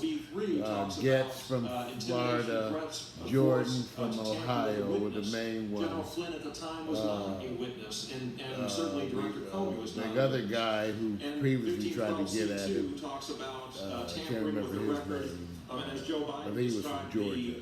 Statute as They've been the ones who've had the hysterics. He called this a statute But criminalizing in terms of approach, the Democrats are very organized and methodical in terms of getting things acknowledged. So one thing that is specifically clear is there was no witch hunt. See, that part gets totally thrown out. There is no witch hunt. And everything is being shown that it was at least investigated for the proper reasons, I think. And that's what's interesting. Mueller also has had moments where he specifically stayed out of things that was, again, makes him more credible. So it's interesting. American history. Declining prosecution of President Trump and anyone associated with in the making. Because there was insufficient in the making. But remember, I'm the one that told you they're going to take a while to discuss it because it's so sensitive. But he has signs of some kind of a degenerative, you could say aging, generally, but it's a little more than aging. How could you not have made the calculations? The OLC opinion, Office of Legal Counsel, indicates that we cannot indict a city Yeah, president. that's why he wanted to be so detailed in the report. You can imagine, he would want to get everything down there and review it at his own pace to the nth degree. You couldn't have indicted the president on that, and you made the And now a decision bunch of stuff makes sense now. At least you understand him. To me, you understand his reluctance to want to appear. That's why I say his willingness to even do this is a profiling courage to me. Confidential memorandum, our understanding of the case. Because it, to me, personally, is a personal challenge. I would view it as a personal challenge. That one case Be able to be on camera when I'm showing charged with a crime. and the question of my decline in my specific area of Could you charge expertise. the president with a crime after he left office? Yes. It's interesting. I was up at 4:30. The United States with obstruction of justice after he left office. That's right. I saw you too. That's right. I was up with you for a change. Opinion says that the prosecutor, while he cannot bring a charge against the sitting president, continue the investigation to see if there are any other persons who might be We do more before 6 a.m. than most people do all day. I say, okay.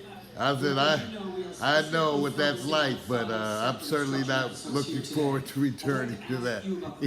So it's the section of your report entitled "The President's Efforts to Curtail the Special Counsel That is the Investigation," thing. That is beginning the at thing. page 90. And by curtail, you mean limit, correct? Correct. My colleagues have walked through how the president tried to have you fired from the Yeah, White that's House true. counsel, and because Mr. McGahn refused the order, the president asked others to help limit your investigation. Is that correct? Correct. And was Corey Lewandowski one such individual? And again, can you remind me what guy? Well, Corey Lewandowski is the president's former campaign manager, correct? Right. Did he have any official position in the Trump administration? I don't believe so.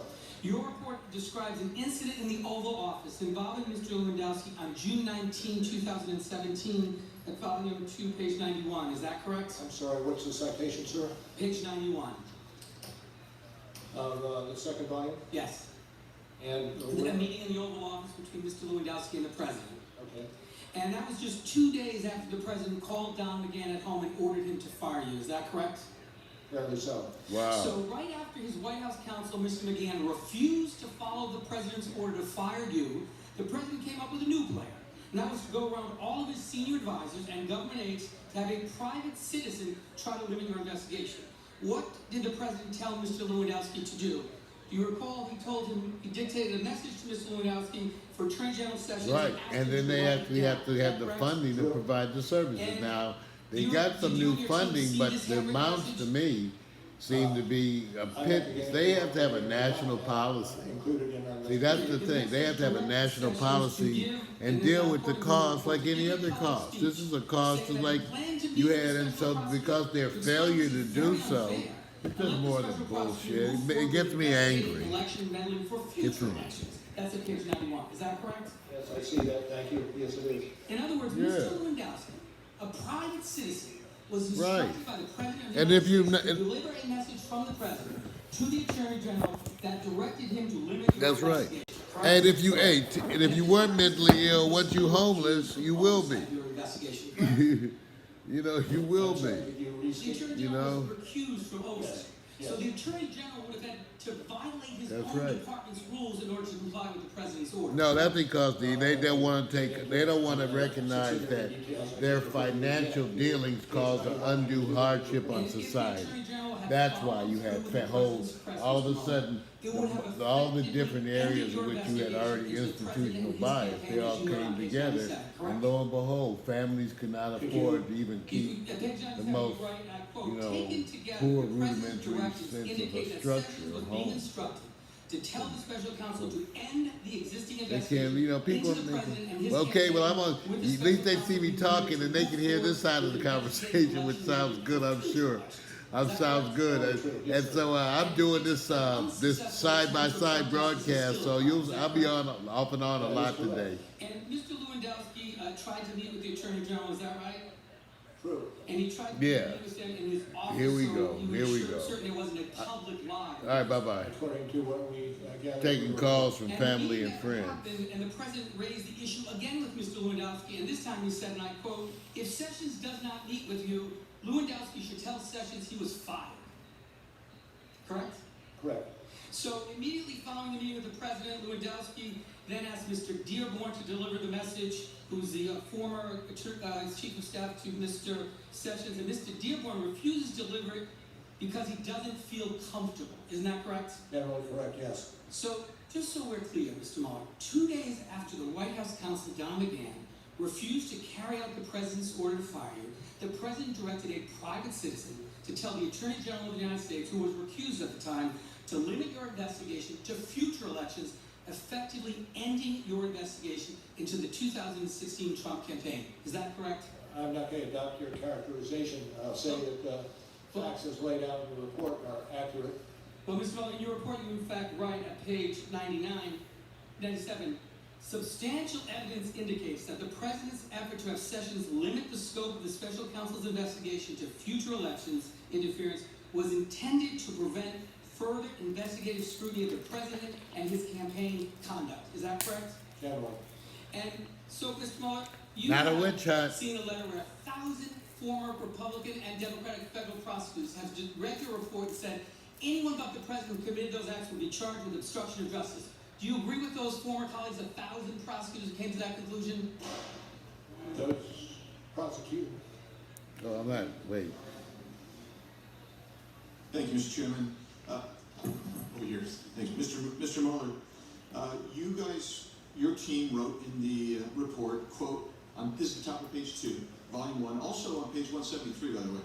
You said that you come to the conclusion that, quote, the investigation did not establish that members of the Trump campaign conspired or coordinated with the Russian government in its election interference activities, close quote. That's an accurate statement, right? That's accurate. And I'm curious, when did you personally come to that conclusion? Can you remind me which paragraph you're referring to? Top of page 2.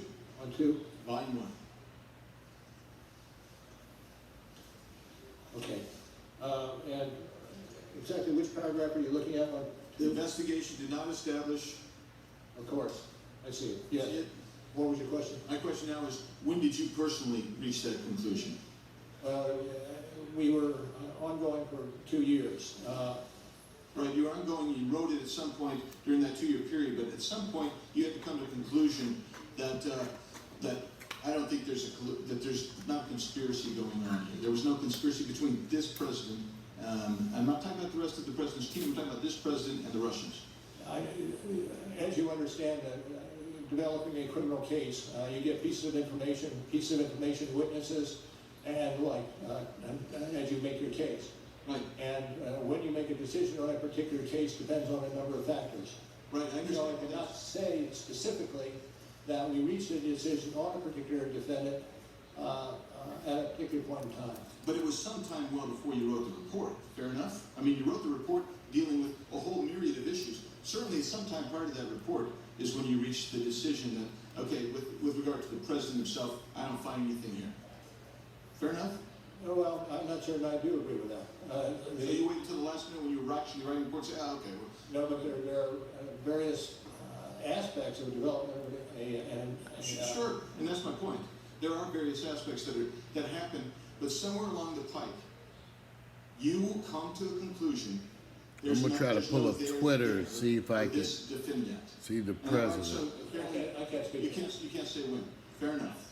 So no, I'm not. No, I'm asking the sworn witness.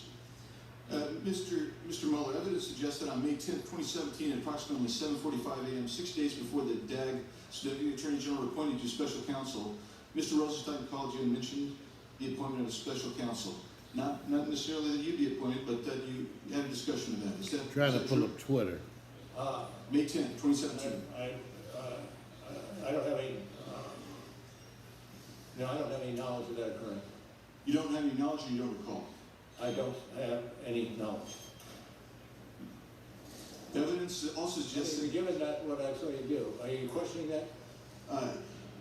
Well, I just find it intriguing. Let me just tell you that there's evidence that suggests that phone call took place and that's what was said. So let's move to the next question. Evidence suggests that also on May 12th, 2017, 5 days before the DAG appointed you special counsel, you met with Mr. Rosenstein in person Did you discuss the appointment of special counsel then? Not necessarily you, but that there would be a special counsel. I've gone into waters that don't allow me to give you an answer to that particular question that relates to the internal discussions he would have in terms of indicting an individual. It has nothing to do with indictment. It has to do with special counsel and whether you discussed that with Mr. Rosenstein. Evidence also suggests on May 13th, 4 days before you were appointed special counsel, you met with former Attorney General Sessions and Rosenstein, and you spoke about special counsel. Do you remember that? Offhand, no. Okay. And on May 16th, the day before you were appointed special counsel, you met with the President and Rod Rosenstein. Do you remember having that meeting? Yes. And discussion of the position of the FBI. I monitored the President's Twitter feed. Yes. And did you discuss at any time in that meeting Mr. Comey's termination? No. Did you discuss at any time in that meeting the potential appointment of a special counsel? Not necessarily you, but just in general terms. I can't get into discussions on that.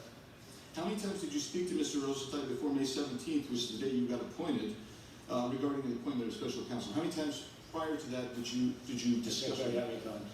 Is that because you don't recall, or are you just? I do not recall. Okay, thank you. How many times did you speak with Mr. Comey about any investigations pertaining to Russia prior to May 17, 2017? Did you have any? Zero? Zero. Okay.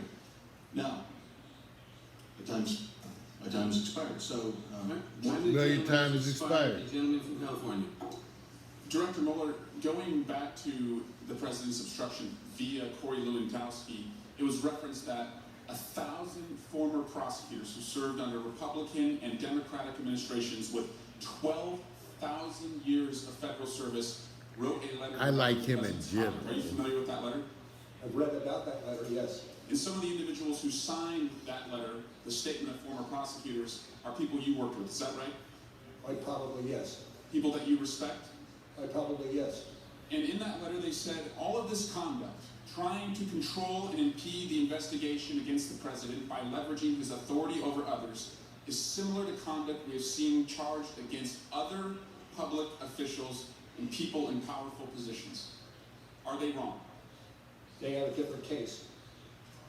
Do you want to sign that letter, Director Mueller? They have a different case. Director Mueller, thank you for your service, going all the way back to the 60s when you courageously served in Vietnam. Because I have a seat on the Intelligence Committee, I'll have questions later, and because of our limited time, I will ask to enter this letter into the record under unanimous consent. Then Joe to my colleague from California, Mr. Liu. Thank you, Director Mueller, for your long history of service to our country, including your service as a Marine, where you earned a Bronze Star with a V device. I'd like to now turn to the elements of obstruction of justice as applied to the President's attempts to curtail your investigation. The first element of obstruction of justice requires an obstructive act, correct? Correct. I'd like to direct you to page 97 of volume 2 of your report. And you wrote there on page 97, quote, Sessions was being instructed to tell the special counsel to end the existing investigation into the president and his campaign, unquote. That's in the report, correct? Correct. That would be evidence of an obstructive act because it would naturally obstruct their investigation, correct? Correct. Let's turn now to the second element of the crime of obstruction of justice, which requires a nexus to an official proceeding. Again, I'm going to direct you to page 97, the same page of volume 2, and you wrote, quote, by the time of the President's initial one-on-one meeting with Lewandowski on June 19, 2017, the existence of a grand jury investigation supervised by the special counsel was public knowledge. That's in the report, correct? Correct. That would constitute evidence of a nexus to an official proceeding because a grand jury investigation is an official proceeding, correct? Yes. Okay. I'd like to now turn to the final element of the crime of obstruction of justice. On that same page, page 97, do you see where there's an intent Yeah, it section is sharp. on that page? And under control. All right. Would you be willing to read the first sentence? And that was starting with substantial evidence. Indicates that the President's. If you could read that first sentence, would you be willing to do that? I'm happy to have you read it. Okay, I will read it. You wrote, quote, substantial evidence. indicates that the president's effort to have Sessions limit the scope of the special counsel's investigation. See what I'm saying? Mueller's was affected. intended to prevent further investigative scrutiny of the president and his No campaign's tweets by conduct. Trump for Unquote. 41 minutes. That's in the report, correct? That is in the report, and I rely on what's in the report to indicate what's happened in the paragraphs that we've been discussing. Thank you. So to recap what we've heard, we have heard today that the president ordered former White House counsel Don McGahn to fire you. The president ordered Don McGahn to then cover that up and create a false paper trail. And now we've heard that the president ordered Corey Lewandowski to tell Jeff Sessions to limit your investigation so that you stop investigating the president. I believe a reasonable person looking at these facts could conclude that all three elements of the crime of obstruction of justice have been met. And I'd like to ask you, the reason again that you did not indict Donald Trump is because of OLC opinion stating that you cannot indict a sitting president, correct? That is correct. The fact that their orders by the president were not carried out. And he looks like he's getting tired today. Obstruction of justice, because the statute itself is quite broad. It says that as long as you endeavor or attempt to obstruct justice, that would also constitute a crime. I'm not going. I get into that at this juncture. Okay. Marvin. Thank you. And, My buddy Marvin Bernard, the evidence that we have heard sharpest today, MF at Howard University in pre-med when I was there. three crimes of obstruction Marvin, of I justice wonder what you think by the if you president. see any signs in We're Mueller going to hear about two of any additional kind of a crimes that degenerative witness process. hearings of Michael Cohen and Paul Manafort. The only thing I want to add is that I'm going through the elements with you does not mean that I subscribe to what you're trying to prove through those elements. The time of the gentleman is expired. The gentlelady from Arizona. I'm sorry, gentleman from California. Thank you, Mr. Chairman. Mark, over here. Thanks for joining us today. You had three discussions with Rod Rosenstein about your appointment as special counsel, May 10th, May 12th, and May 13th, correct? If you say so, I have no reason to dispute that. Then you met with the president on the 16th with Rod Rosenstein present, and then on the 17th you were formally appointed as special counsel. Were you meeting with the president on the 16th with knowledge that you were under consideration for appointment as special counsel?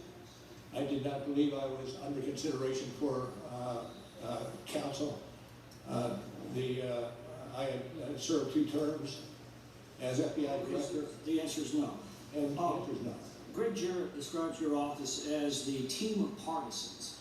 And as additional information is coming to light, there's a growing concern that political bias caused important facts to be omitted from your report in order to cast the president unfairly in a negative light. For example, John Dowd, the president's lawyer, leaves a message with Michael Flynn's lawyer on November 17th of 2017. Why you want to bring that up? That's a bad moment for The you. report makes it appear that he was improperly asking for confidential information, and that's all we know from your report. We heard the audio, you idiot. One case ordered the entire transcript released, in which Dowd makes it crystal clear that's not what he was suggesting. So my question We heard is, the audio. the transcript to hide the exculpatory part of the message. I'm not certain I would agree with your characterization that Thank you. we did anything to hide.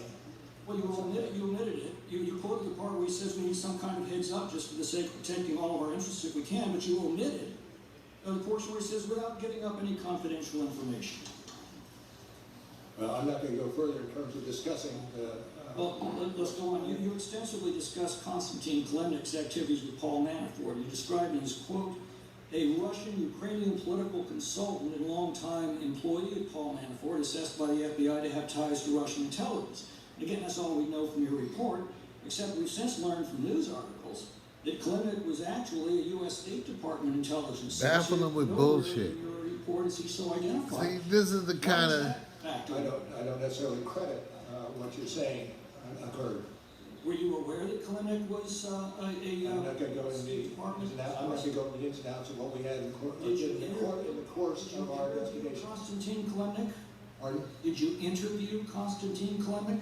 I can't go into the discussion of our investigative moves. And yet that is the basis of your report. Again, the problem we're having is we have to rely on your report for an accurate reflection of the evidence, and we're starting to find out that's not true. For example, your report famously links Russian internet troll farms with the Russian government. Yet at a hearing on May 28th in the Concord Management IRA prosecution that you initiated, the judge excoriated both you and Mr. Barr for producing no evidence to support this claim. Why did you suggest Russia was responsible for the troll farms when in court you've been unable to produce any evidence to support it? Well, I'm not going to get into that any further than I already have. But you have left the clear impression throughout the country through your report that it was the Russian government behind the troll farms, and yet when you're called upon to provide actual evidence in court, you fail to do so. Well, I would again dispute your characterization of what occurred in that proceeding. In fact, the judge, considered holding the prosecutors in criminal contempt. She backed off only after your hastily called press conference the next day in which you retroactively made the distinction between the Russian government and the Russia troll farms. Did your press conference of May 29th have anything to do with the threat to hold your prosecutors in contempt the previous day, publicly misrepresenting the evidence? What was the question? The question is, what was the question? Press conference have anything to do with the fact that the previous day the judge threatened to hold your prosecutors in contempt for misrepresenting evidence? No. Now the fundamental problem is that, as I said, we've got to take your word. Your team faithfully, accurately, impartially, and completely described all of the underlying evidence in the Mueller report, and we're finding more and more instances where this just isn't the case. And it's starting to look like, having desperately tried and failed to make a legal case against the president, you made a political case instead. You put it in a paper sack, lit it on fire, dropped it on our porch, rang the doorbell, and ran. I don't think you reviewed a report that is as thorough, as fair, as consistent as the report that we have in front of us. Then why is contradictory? The time of the gentleman is expired. The gentleman from Maryland is recognized. Director Mueller, let's go to a fourth episode of obstruction of justice in the form of a witness tampering, which is urging witnesses not to cooperate with law enforcement, either by persuading them or intimidating them. Witness tampering is a felony punishable by 20 years in prison.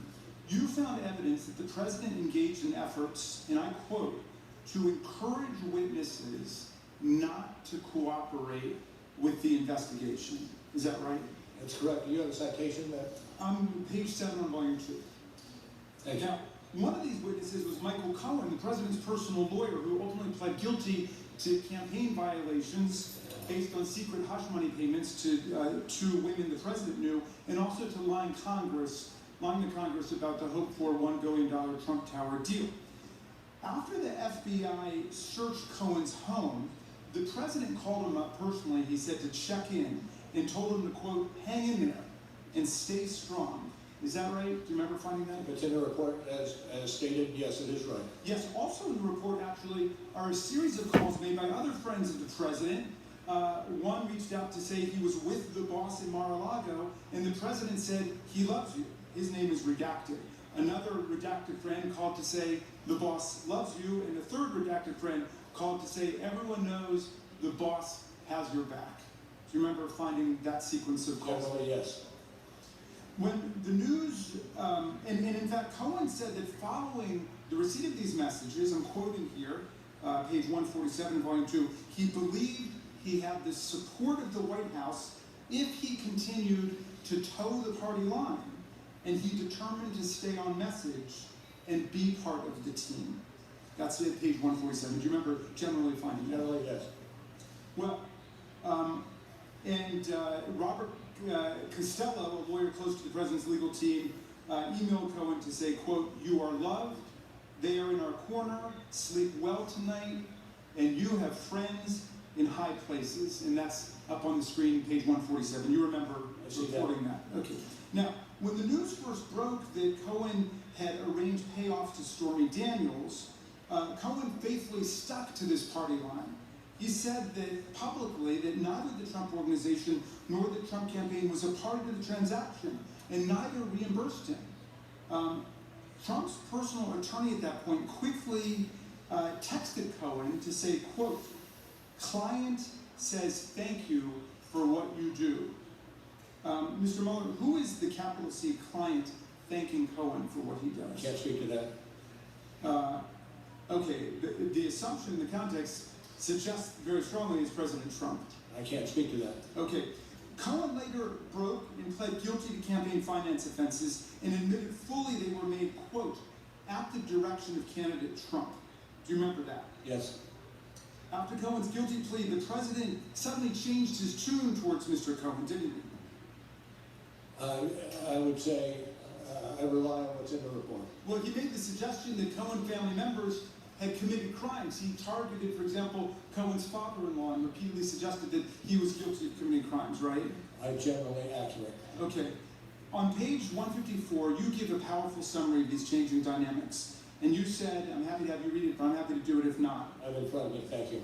Would you like to read it? I would. Can you read it out loud to everybody? I would be happy to have you read it out. Okay, very good. We'll read it at the same time. The evidence concerning this sequence of events could support an inference that the president used inducements in the form of positive messages in an effort to get Cohen not to cooperate, and then turn to attacks and intimidation to deter the provision of information or to undermine Cohen's credibility once Cohen began cooperating. I believe that's accurate. Okay, and in my view, if anyone else in America engaged in these actions, they would have been charged with witness tampering. We must enforce the principle in Congress that you emphasize so well in the very last sentence of your report, which is that in America, no person is so high as to be above the law. I yield back, Mr. Chairman. Thank you, Mr. Chairman. Just recently, Mr. Mueller, you said Mr. Liu was asking you questions. And Mr. Liu's question, I quote, the reason you didn't indict the president is because of the OLC opinion. And you answered, that is correct. But that is not what you said in the report, and it's not what you told Attorney General Barr. And in fact, in a joint statement that you released with DOJ on May 29th, after your press conference, your office issued a joint statement with the Department of Justice that said, the Attorney General has previously stated that the special counsel repeatedly affirmed that he was not saying that but for the OLC opinion, he would have found the president obstructed justice. The special counsel's report and his statement today made clear that the office concluded it would not reach a determination one way or the other whether the president committed a crime. There is no conflict between these statements. So, Mr. Notification. Miller, you stand by your joint statement with One DOJ notification that you issued on May 29th from Amazon which you Shopping. here today. A shipment will I would arrive have to today. look at it more closely before I said I agree with you.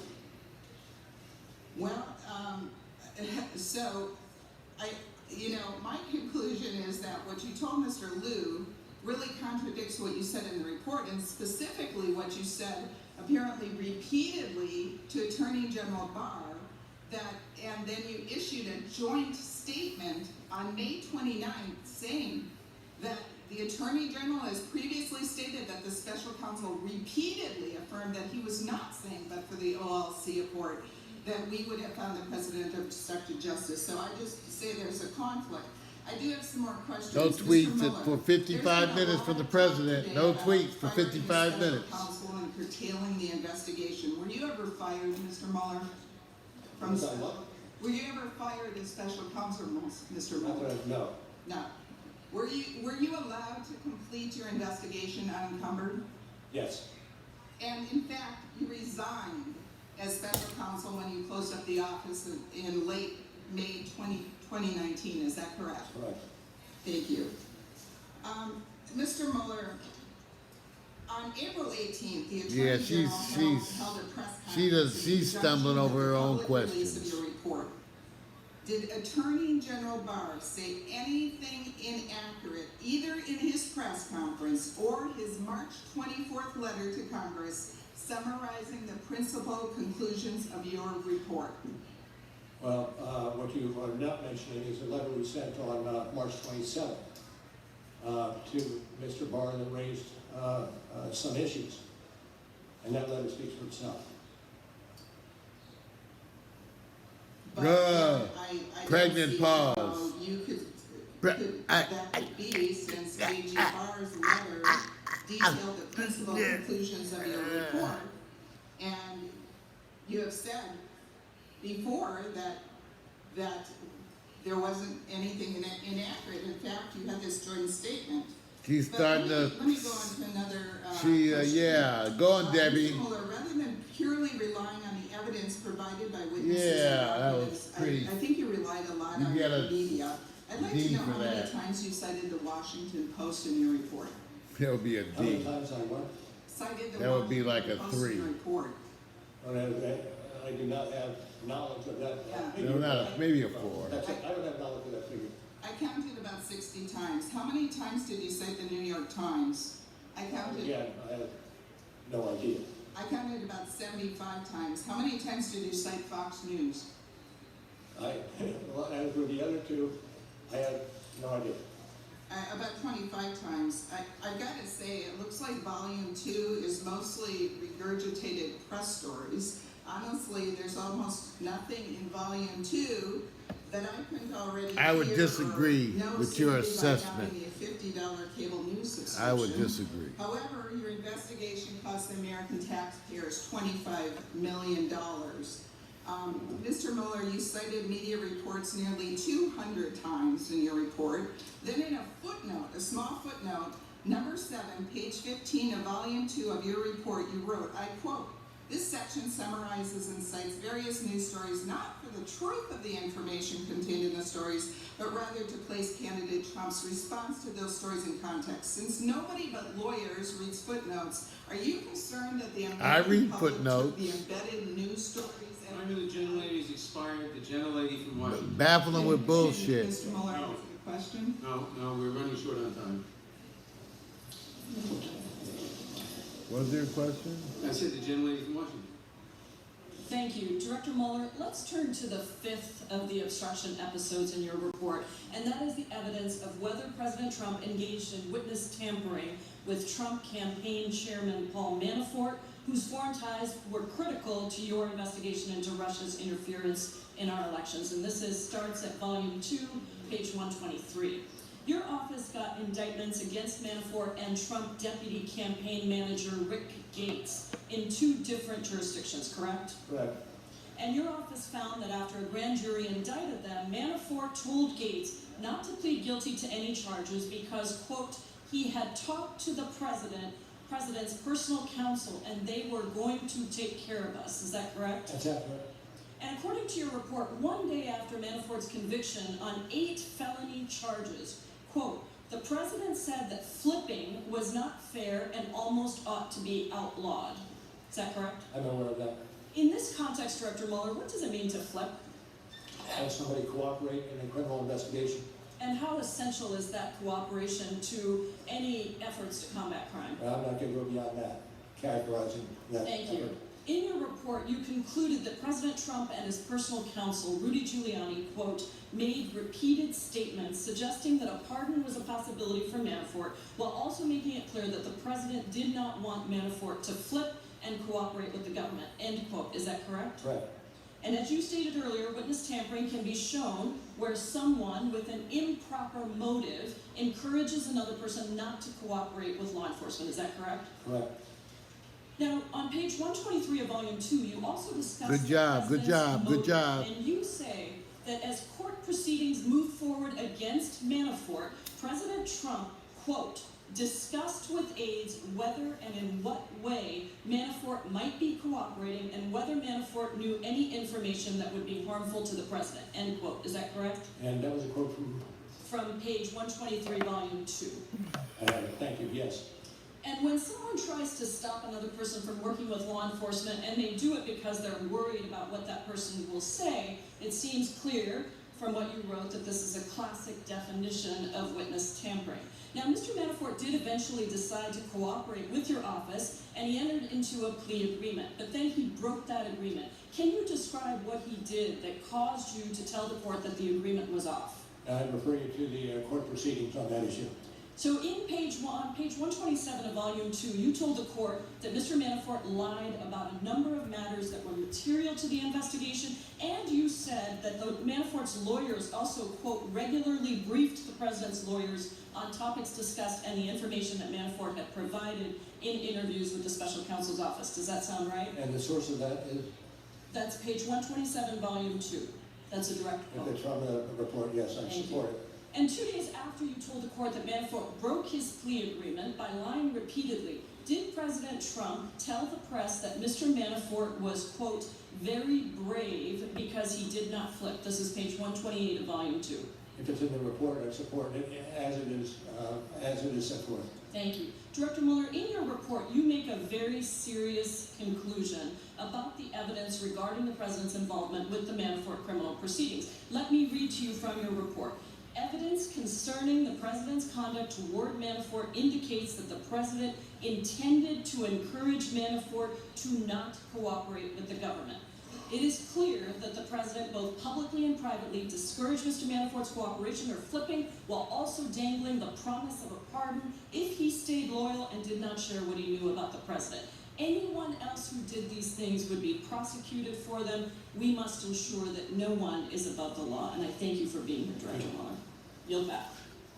No tweets from the president for the last 1 hour. He tweeted 1 hour ago, quoting, "This has been a disaster for the Democrats and a disaster for the reputation of Robert Mueller," quoting Chris Wallace at Fox News. I haven't been able to verify that at all. Ken started what? I'm sorry. Are you familiar with the independent counsel statute? Are you talking about the one we operating under now or a previous? No, under which Ken Starr was appointed? I am not that familiar with that, but I'd be happy to take your question. Will the Clinton administration allow the independent counsel statute to expire after Ken Starr's investigation? The final report requirement was a major reason why the statute was allowed to expire. Even President Clinton's AG, Janet Reno, expressed concerns about the final report requirement. And I'll quote AG Reno. She said, "On one hand, the American people have an interest in knowing the outcome of an investigation of their highest officials. On the other hand, the report requirement cuts against many of the most basic traditions and practices of American law enforcement. Under our system, we presume innocence and we value privacy. We believe that information obtained during a criminal investigation should, in most cases, be made public only if there's an indictment and prosecution, not in a lengthy and detailed report filed after a decision has been made not to prosecute. The final report provides a forum for unfairly airing a target's dirty laundry, and it also creates yet another incentive for an independent counsel to over-investigate in order to justify his or her tenure and to avoid criticism that the independent counsel may have left a stone unturned." Again, Mr. Mueller, those are AG Reno's words. Didn't you do exactly what AG Reno feared? Didn't you publish a lengthy report unfairly airing the target's dirty laundry without recommending charges? I disagree with that. Okay. Did any of your witnesses have the chance to be cross-examined? Can I just finish my answer on that? Quickly. I operate under the current statute, not the original statute, so I'm most familiar with the current statute, not the older statute. Did any of the witnesses have a chance to be cross-examined? Did any of the witnesses in our investigation? Yes. I'm not going to answer that. Okay. Did you allow the people mentioned in your report to challenge how they were characterized? I'm not going to get into that. Given that AG Barr stated multiple times during his confirmation hearing that he would make as much of your report public as possible, did you write your report knowing that it would likely be shared with the public? No. Did knowing that the report could and likely would be made public, did that alter the contents which you included? I can't speak to that. Despite the expectations that your report would be released to the public, you left out significant exculpatory evidence. In other words, evidence favorable to the president, correct? Well, I actually disagree with you. I think we strove to put into the report exculpatory evidence as well. I got into that with you, where you said there was evidence you left out. Well, you make a choice as to what goes into Isn't it true, Mr. Mueller, isn't it true that on page 1 of volume 2, you state when you're quoting the statute, you have an obligation to either prosecute or not prosecute. Oh, well. Well, generally that is the case, although most cases are not done in the context of the president. And in this case, you made a decision not to prosecute, correct? No, we made a decision not to decide whether to prosecute or not. So essentially what your report did was everything that AG Reno warned against.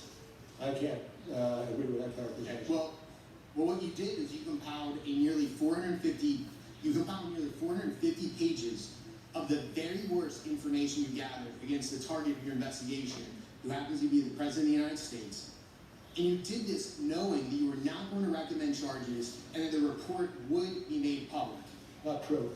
Mr. Mueller, as a former officer in the United States JAG Corps, I prosecuted nearly 100 terrorists in a Baghdad courtroom.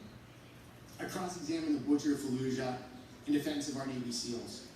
As a civilian, I was elected a magisterial district judge in Pennsylvania, so I'm very well versed in the American legal system.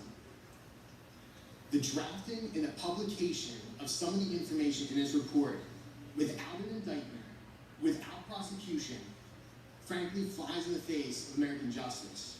And I find those facts. I disagree with that characterization. Un-American. I yield the remainder of my time to my colleague, Jim Jordan.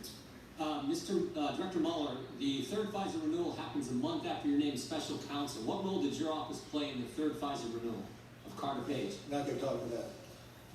Time of the gentleman has expired. The gentlelady from Florida. Director Mueller, a couple of my colleagues right here wanted to talk to you or ask you about lies. So let's talk about lies. According to your report, page 9, volume 1, witnesses lied to your office and to Congress. Those lies materially impaired the investigation of Russia interference. Come on, Val. Other than the individuals who pled guilty to crimes based on their lying to you or your team, did other witnesses lie to you? I think and there are probably a spectrum of witnesses in terms of those who are not telling the full truth and those who are outright liars. Thank you very much. Outright liars. It is fair to say that there were limits on what evidence was available to your investigation of both Russian election interference and obstruction of justice. That's true and usually the case. And that lies by Trump campaign officials and administration officials impeded your investigation. I would generally agree with that. Thank you so much, Director Mueller. You will be hearing more from me in the next hearing, so I yield the balance of my time to Mr. Korea. Mr. Mueller, first of all, let me welcome you. Thank you for your service to our country. You're a hero, Vietnam War vet, wounded war vet. We won't forget your service to our country. Thank you, sir. I may begin. Because of time limits, we have gone in depth on only 5 possible episodes of obstruction. There's so much more. And I want to focus on another section of obstruction, which is the President's conduct concerning Michael Flynn, the President's National Security Advisor. In early 2017, the White House counsel and the President were informed that Mr. Flynn had lied to government authorities about his communications with the Russian ambassador during the Trump campaign transition. Is this correct? Correct. If a hostile nation knows that a U.S. official has lied publicly, then that can be used to blackmail that government official, correct? I speak to that. I don't disagree with it necessarily, but I'm not going to speak to any more to that issue. Thank you very much, sir. Flynn resigned on February 13, 2016, and the very next day, when the President was having lunch with New Jersey Governor Chris Christie, did the President say, open quotes, "Now that we fired Flynn, the Russia thing is over," close quote. Is that correct? Correct. And is it true that Christie responded by saying, open quotes, "No way, and this Russia thing is far from over," close quote? That's the way we have it in the report. Thank you. And after President met with Christie, later that same day, the President arranged to meet with then FBI Director James Comey, alone in the Oval Office, correct? Correct, particularly if you have a citation to the... Page 3940, Volume 2. Thank you very much. And according to Comey, the President told him, "I hope," open quote, "I hope you can can see your way to letting this thing go, to letting Flynn go. He's a good guy, and I hope you can let it go. Close quote. Page 40, volume 2. Accurate. What did Comey understand the president to be asking? I'm not going to get into what was in Mr. Comey's mind. Comey understood this to be a direction because of the president's position and the circumstances of the one-to-one meeting. Page 40, volume 2. Well, I understand it's in the report, and I support it as being in the report. Thank you, sir. No tweets for 1 hour from the president. Tonight, telling Comey to drop the investigation. Oh. You found open quote Something substantial stuck in your evidence throat corroborating Comey's besides account Putin's penis. over the president's. Is this correct? That's correct. The president fired Comey on May 9th. Is that correct, sir? I believe that's the accurate date. I know. That's page 77, I volume know, 2. Cassie. I could have You cut it found out. substantial evidence that the catalyst for the president's firing of Comey was My breakfast is coming, Comey's Uber open Eats. quote, unwillingness to publicly state that the president was not personally potatoes. under investigation. I'm not going to delve more into the details of what happened. If it's in the report, then I'm supporting it because it's already been Got my reviewed. honey some Appropriately breakfast. appears in the report. And that's page 75, volume 2. Thank you.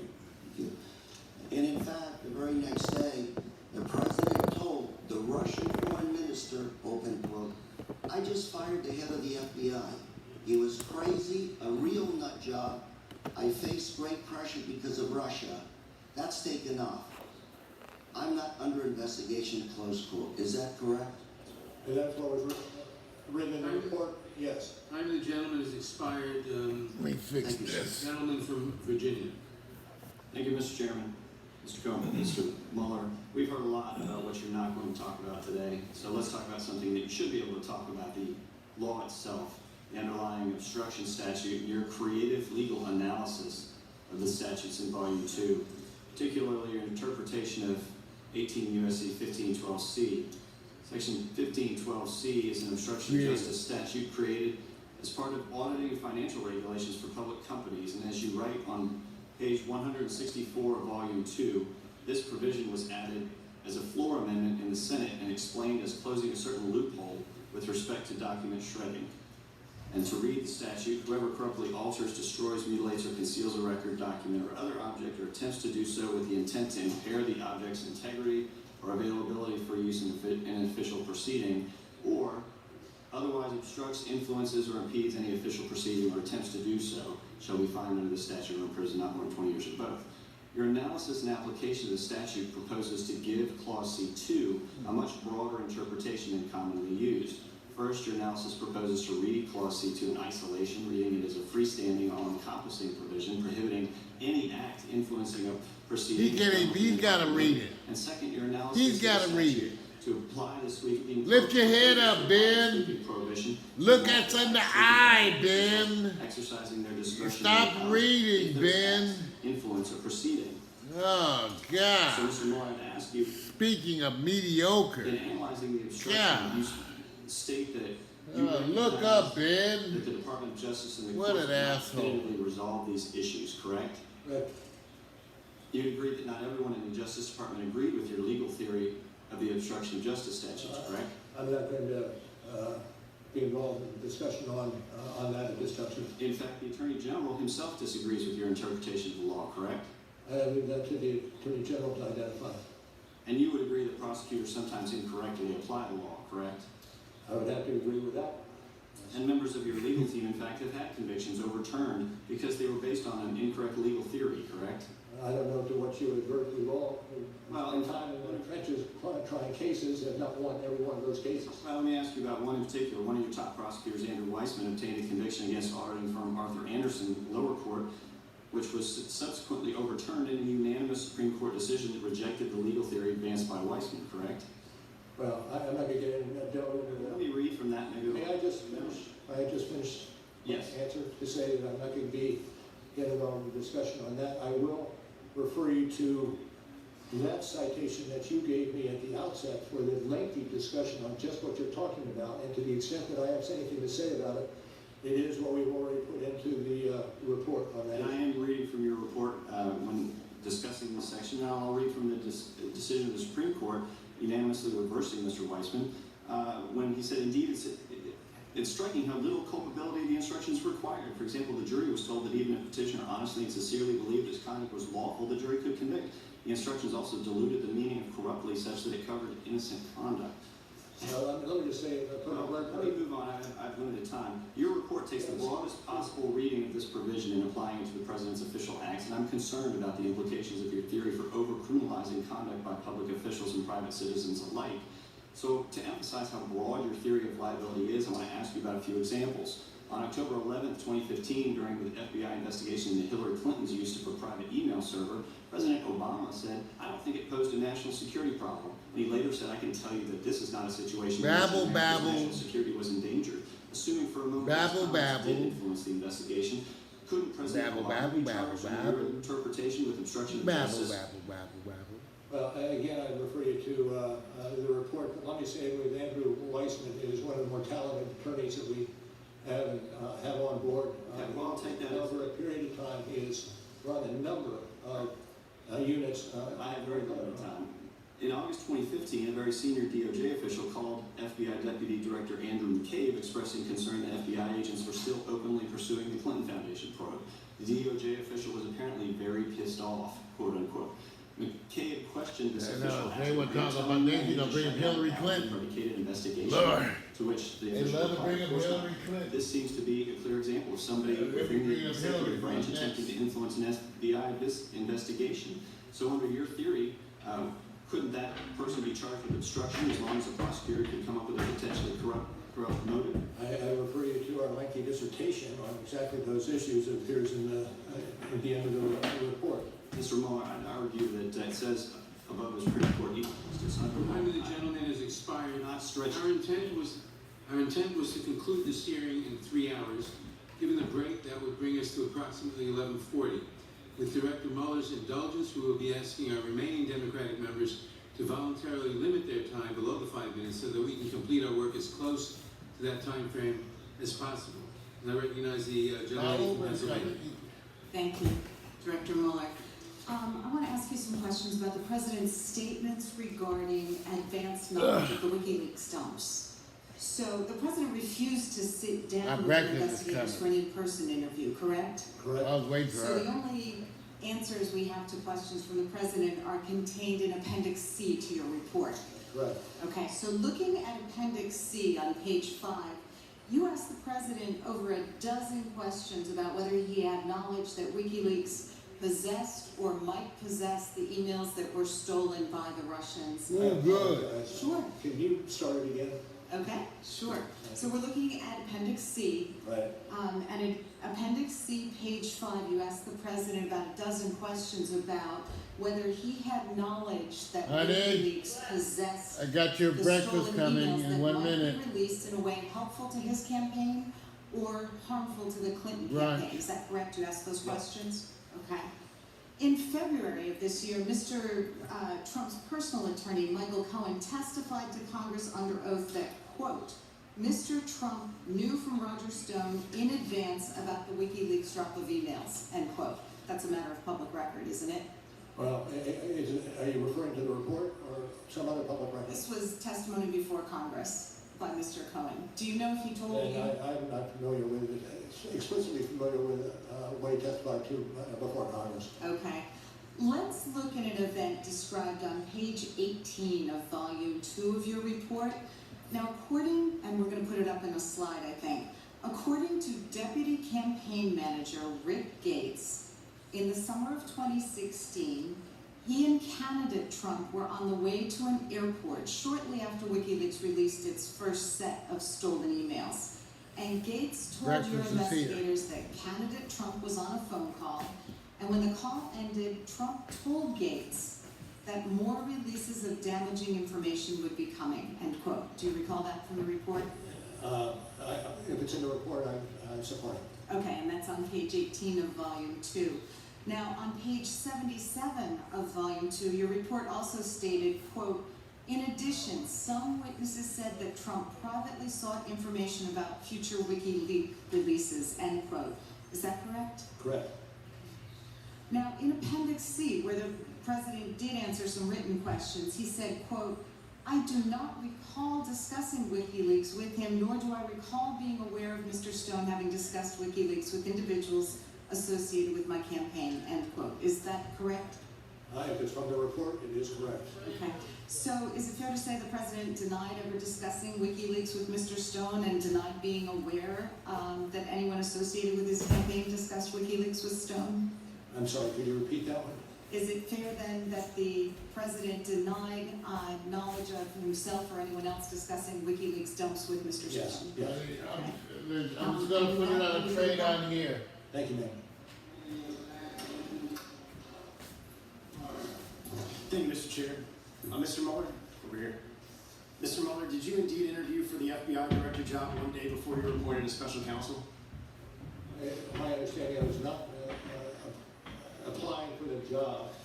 I was asked to give my input on what it would take to do the job, which triggered the interview you're talking about. So you don't recall on May 16, 2017 that you interviewed with the president on the FBI director job?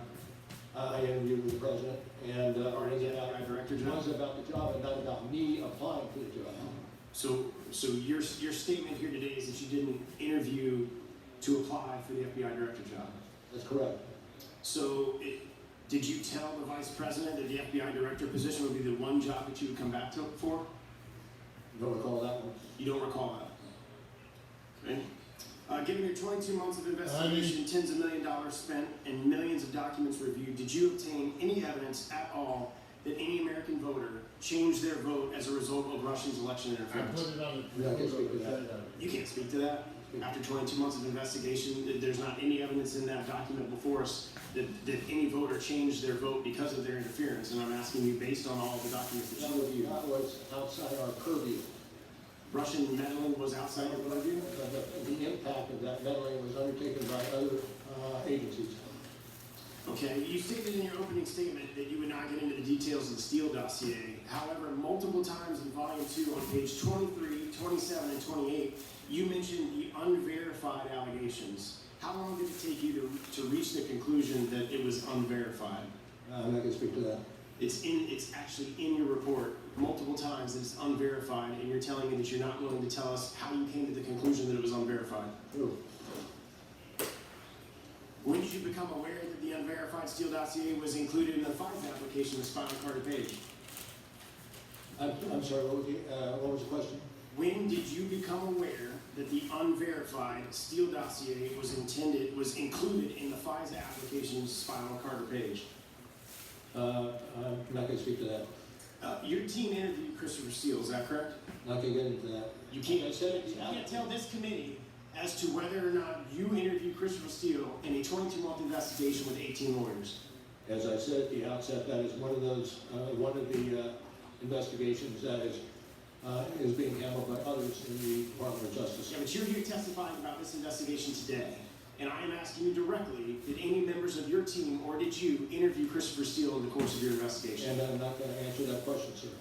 You had 2 years to investigate. Not once did you consider it worthy to investigate how an unverified document that was paid for by a political opponent was used to obtain a warrant to spy on the opposition political campaign. Did you do any investigation in that I whatsoever? do not accept your characterization of what occurred. What would be your I'm not going to speak any more to it. So you can't speak any more to it, but you're not going to agree with my characterization. Is that correct? Yes. The FISA application makes reference to Source 1, who was Christopher Steele, the author of the Steele dossier. The FISA application says nothing Sources 1's reason for conducting the research into candidate 1's ties to Russia, based on Sources 1's previous reporting history with FBI, whereby Source 1 provided reliable information to the FBI. The FBI believes Source 1's reporting herein to be credible. Do you believe the FBI's representation that Source 1's reporting was credible to be accurate? I'm not going to answer that. So you're not going to respond to any of the questions regarding Christopher Steele or your interviews with them? Well, as I said at the outset this morning, that was one of the investigations that I could not speak to. Well, I don't understand how if you interviewed an individual in the purview of this investigation that you're testifying to us today, that you've closed that investigation, how that's not within your purview to tell us about that investigation and who you interviewed. I have nothing to add. Okay, well, I can guarantee that the American people want to know. And I'm very hopeful and glad that AG Barr is looking into this and the Inspector General is looking into this, because you're unwilling to answer the questions of the American people as it relates to the very basis of this investigation into the president and the very basis of this individual who you did interview. You're just refusing to answer those questions. Can't the president fire the FBI director at any time without reason under Article 1 of the Constitution? Yes. Article 2? Yes. That's correct. Can't he also fire a U.S. Special Counsel at any time without any reason? I believe that to be the case. Under Article 2? Hold on just a second. You said without any reason. I know that special counsel can be fired, but I'm not certain it stands for whatever reason is given. Well, you've testified that you weren't fired. You were able to complete your investigation in full. Is that correct? I'm not going to add to what I stated before. My time's expired. I didn't know, when I got you on the last night, you tried to pick up, you wanted to eat. I said Chili's, yeah, you know, it's a guacamole.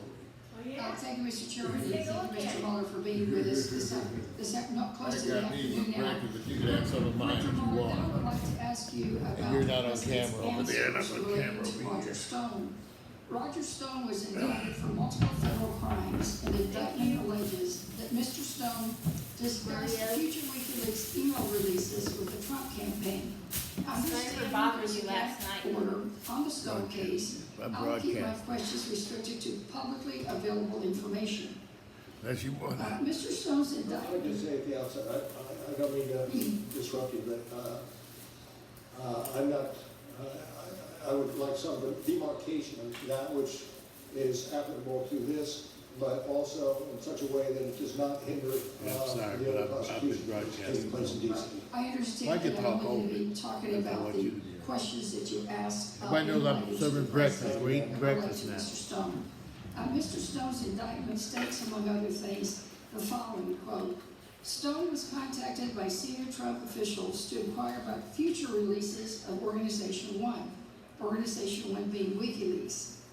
The indictment continues, quote, Stone thereafter told the Trump campaign about potential future releases of damaging material by WikiLeaks.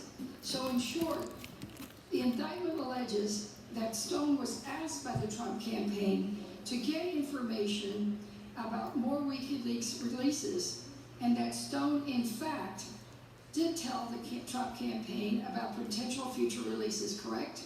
Yes, ma'am, but I see you're quoting from the indictment. Even though the indictment is a public document, I feel uncomfortable discussing anything having to do with the Stone prosecution. Right, the indictment is of record, and we pulled it off of the straight from it. Well, turning back to the President's answers to your questions, Sam, on this very subject, the President denied ever discussing future WikiLeaks releases with Stone, and denied knowing whether anyone else in his campaign had those discussions with Stone. If you had learned that other witnesses, putting aside the President, if other witnesses had lied to investigators in response to Pacific's questions, whether in writing or in an interview, could they be charged with false statement crimes? Well, I'm not going to speculate. I think you're asking for me to speculate, given a set of circumstances. Well, let's put it more specific. What if I had made a false statement to an investigator on your team? Could I go to jail for up to 5 years? Yes. Yes. Although it's Congress, so. Well, that's the point, though, isn't it? that no one is above the law. Not you, not the Congress, and certainly not the President. And I think it's just troubling to have to hear some of these things.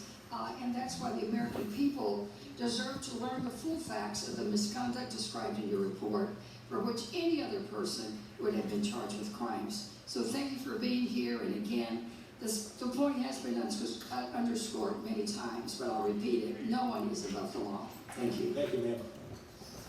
The gentleman from North Dakota. Mr. Mueller, how out there? How many degrees already during the course of the investigation? Probably 100. How many people? Nancy Riverside. Okay. Get on Riverside. Discuss that. According to Inspector General's report, attorney number 2 was let go, and we know Peter Strzok was let go, correct? Yes, and there may have been other persons, other issues that have been either transferred or fired. Peter Strzok testified before this committee on July 12, 2018 that he was fired because you were concerned about preserving the appearance of independence. Do you agree with this testimony? Say that again if you could. That he said he was fired at least partially because you were worried about concerned about preserving the appearance of independence with the special counsel's investigation. Do you agree with that statement? And the statement was by whom? Peter Strzok at this hearing. And I am not familiar with that. Did you fire him because you were worried about the appearance of independence of the investigation? No, he was transferred as a result of instances involving texts.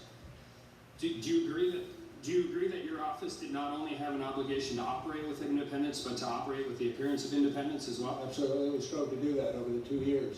Andrew Weissman. Part of that was making certain that. Andrew Weissman's one of your top attorneys? Yes. Did Weissman have a role in selecting other members of your team? He had some role, but not a major role. Andrew Weissman attended Hillary Clinton's election night party. Did you know that before or after he came onto the team? Don't know when I found that out. On January 30th, 2017, Weissman wrote an email to Deputy Attorney General Yates stating, "I am so proud and in awe," regarding her disobeying a direct order from the president. Did Weissman disclose that email to you before he joined the team? Yeah, I'm not going to talk about that. Is that not a conflict of interest? I'm not going to talk about that. Are you aware that Ms. Jeannie Rhee represented Hillary Clinton in litigation regarding personal emails originating from Clinton's time as Secretary of State? Yes. Did you know that before she came on the team? No. Aaron Zebley, the guy sitting next to you, represented Justin Cooper, a Clinton Still no aide who response destroyed on one of Clinton's Trump's mobile Twitter devices. And you must be aware by now that 6 of your lawyers donated $12,000 directly to Hillary Clinton. I'm not even talking about the $49,000 they donated to other Democrats, just the donations to the opponent who was the target of your investigation. Can I speak for a second to the hiring practices? Sure. We strove to hire those individuals that could do the job. I've been in this business for almost 25 years. And in those 25 years, I have not had occasion once to ask somebody about their political affiliation. It is not done. What I care about is the capability of the individual to do the job and do the job quickly and seriously and with integrity. But that's what I'm saying, Mr. Mueller. This isn't just about you being able to vouch for your team. This is about knowing that the day you accepted this role, you had to be aware no matter what this report concluded, half of the country was going to be skeptical of your team's findings. And that's why we have recusal laws that define bias and perceive bias for this very reason. 28 United States Code 528 specifically lists not just political conflict of interest, but the appearance of political conflict of interest. It's just simply not enough that you vouch for your team.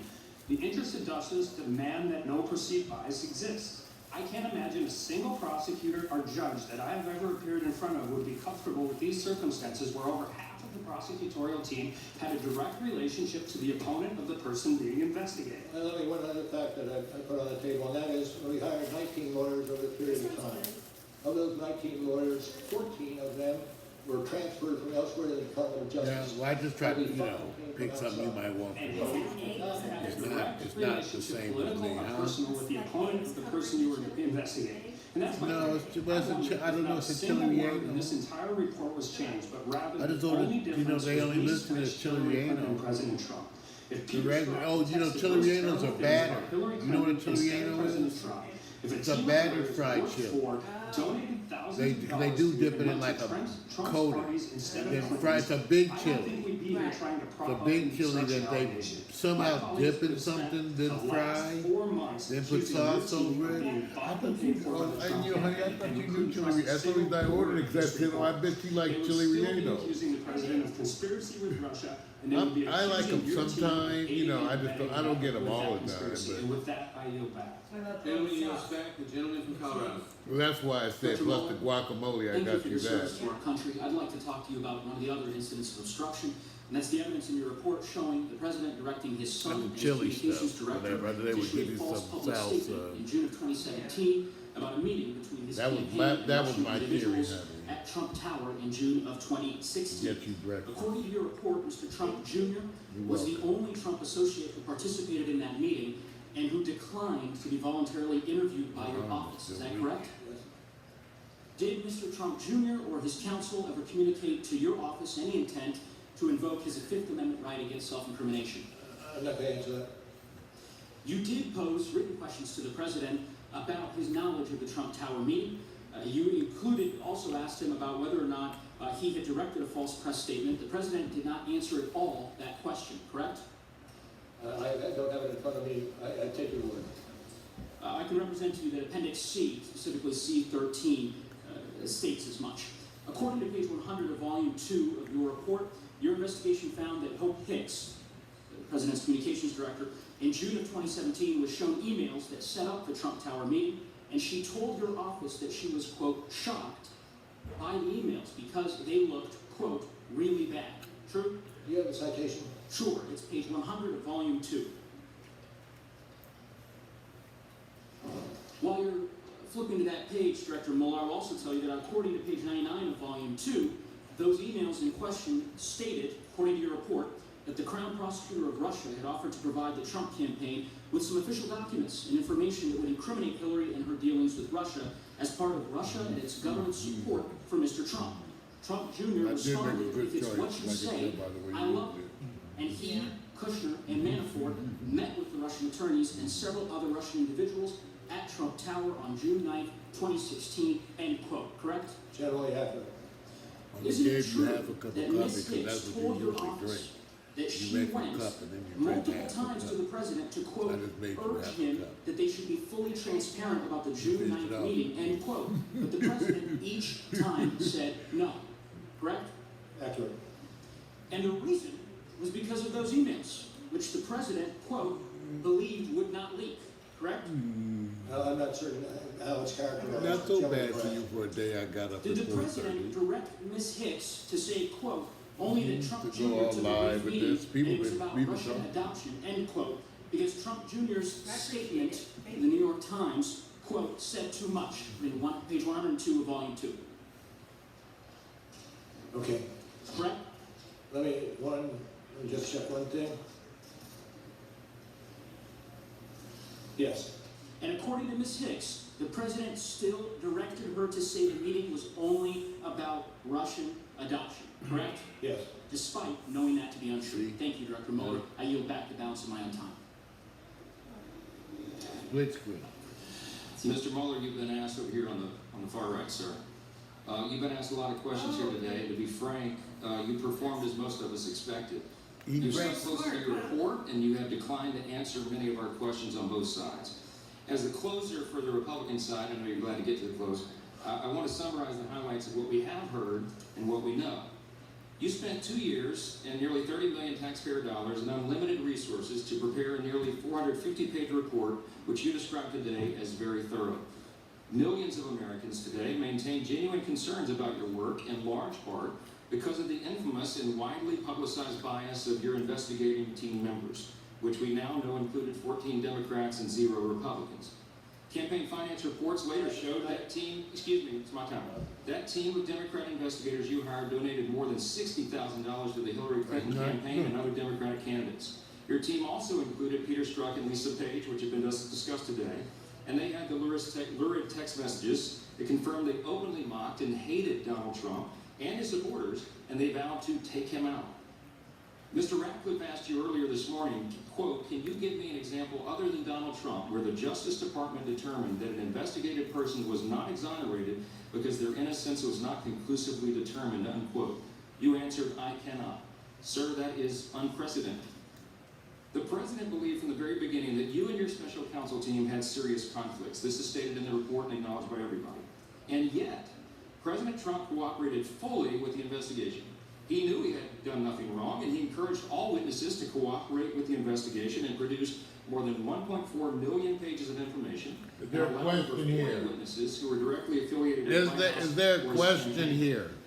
Your report acknowledges on page 61, volume 2, that a volume of evidence exists of the president telling many people privately, quote, Pineapple the president smoothie. was concerned about the impact of the Russian investigation on his ability to govern and to address important foreign relations issues and even matters of national security.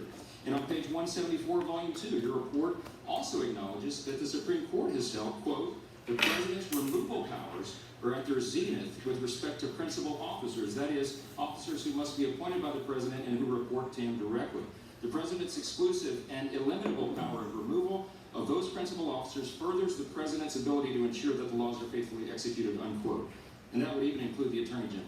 Look, in spite of all of that, nothing ever happened to stop or impede your special counsel's investigation. Nobody was fired by the president, nothing was curtailed, and the investigation continued unencumbered for 22 long months. As you finally concluded in Volume 1, the evidence, quote, did not establish that the president was involved in an underlying crime related to Russian election interference, unquote. And the evidence, quote, did not establish that the president or those close to him were involved in any Russian conspiracies or had an unlawful relationship with any Russian official, unquote. Over those 22 long months that your investigation dragged along, the president became increasingly frustrated, as many of the American people did, with its effects on our country and his ability to govern. He vented about this to his lawyer and his close associates, and he even shared his frustrations, as we all know, on Twitter. But while the president's social media accounts might have influenced some in the media or the opinion of some of the American people, none of those audiences were targets or witnesses in their investigation. The president never corrected anybody's testimony. He never demanded to end the investigation or demanded that you be terminated, and he never misled Congress, the DOJ, or the special counsel. Those, sir, are undisputed facts. There will be a lot of discussion, I predict today, and great frustration throughout the country about the fact that you wouldn't answer any questions here about the origins of this whole charade, which was the infamous Christopher Steele dossier, now proven to be totally bogus, even though it is listed and specifically referenced in your report. But as our hearing is concluding, we apparently will get no comment. Is there a question here? Mr. Mueller, there's one primary reason why you were called here today and by the Democrat majority of our community. Is there a question? On the other side of the aisle just want political cover. Yeah. They desperately wanted you today to tell them they should impeach the president. But the one thing you have said very clearly today is that your report is complete and thorough, and you completely agree with and stand by its recommendations and all of its content. Is that right? True. Mr. Mueller, one last important question. That was the first Your report question. does not recommend impeachment, does it? I'm not going to talk about recommendations. It does not conclude that impeachment would be appropriate here, right? I'm not going to talk about that that issue. That's one of the many things you wouldn't talk about today, but I think we can all draw our own conclusions. I do thank you for your service to the country, and I'm glad this charade will come to an end soon, and we can get back to the important business of this committee with its broad jurisdiction of so many important issues for the country. With that, I yield back. Gentleman yields back. I want to announce that our intent was to conclude this hearing at around 11:45. All of the Republican members have now asked their questions, but we have a few remaining Democratic members. Nothing from Donald Trump. Still watching his feed, watching Trump's Twitter feed. The gentlelady from Georgia is recognized. Thank you, Mr. Chairman, and thank you, Director Mueller. Your investigations of the Russian attack on our democracy and of obstruction of justice were extraordinarily productive. In under 2 years, you charged at least 37 people or entities with crimes. You convicted 7 individuals, 5 of whom were top Trump campaign or White House aides. Charges remain pending against more than 24 Russian persons or entities and against others. Now let me start with those 5 Trump campaign or administration aides that you convicted. Would you agree with me that they are Paul Manafort, President Trump's campaign manager, Rick Gates, President Trump's deputy campaign manager, Michael Flynn, President Trump's former national security advisor, Michael Cohen, the president's personal attorney, George Papadopoulos, President Trump's former campaign foreign policy advisor, correct? Right. And the 6th Trump associate will face trial later this year, correct? And that person would be Roger Stone, correct? Right. Thank you. I'm not certain what you said about Stone, but he is in another court system, as I indicated before. Exactly. He's still under I want to discuss. Correct. Thank you. And there are many other charges as well, correct? Right. So, sir, I just want to thank you so much in my limited time today for your team, the work that you did and your dedication. In less than 2 years, your team was able to uncover an incredible amount of information related to Russia's attack on our elections and to obstruction of justice. And there's still more that we have to learn. Despite facing unfair attacks by the president, and even here today, your work has been substantive and fair. The work has laid the critical foundation for our investigation, and for that, I thank you. I thank you. And with that, I yield back the balance of my time. Gentlelady yields back. The gentleman from Arizona. Thank you. He retweeted somebody. I'm disappointed that some have questioned your motives throughout this process, and I want to take a moment to remind the American people of who you are and your exemplary service to our country. You are a Marine. You served in Vietnam and earned a Bronze Star and a Purple Heart, correct? Correct. Which president appointed you to become the United States Attorney for Massachusetts? Which senator? Which president? Oh, which president? I think that was President Bush. According to my notes, it was President Ronald Reagan had the honor to do so. Under whose My mistake. Under whose administration did you serve as the Assistant Attorney General in charge of the DOJ's Criminal Division? Under which president? Yeah. That would be George Bush 1. That is correct, President George H.W. Bush. After that, you took a job at a prestigious law firm, and after only a couple years, you did something extraordinary. You left that lucrative position to re-enter public service, prosecuting homicides here in Washington, D.C. Is that correct? Correct. When you were named director of the FBI, which president first appointed you? Bush. And the Senate confirmed you with a vote of 98-0, correct? Surprising. And you were sworn in as director just 1 week before the September 11th attacks. True. You helped to protect this nation against another attack. You did such an outstanding job that when your 10-year term expired, the Senate unanimously voted to extend your term for another 2 years, correct? True. When you were asked in 2017 to take the job as special counsel, the president had just fired FBI Director James Comey. He retweeted two people. The FBI were in turmoil. You must But he have hasn't known had his there would own be an tweet for an extraordinary hour. challenge. Why did you accept? I'm not going to get into that. That's a little bit off track. I think he's too busy fuming. Some people have attacked the political Trying to get some motivations self-control. of He your needs team, to smoke even some suggesting your weed. investigation was a witch hunt. When you considered people to join your team, did you ever even once ask about their political affiliation? Never once.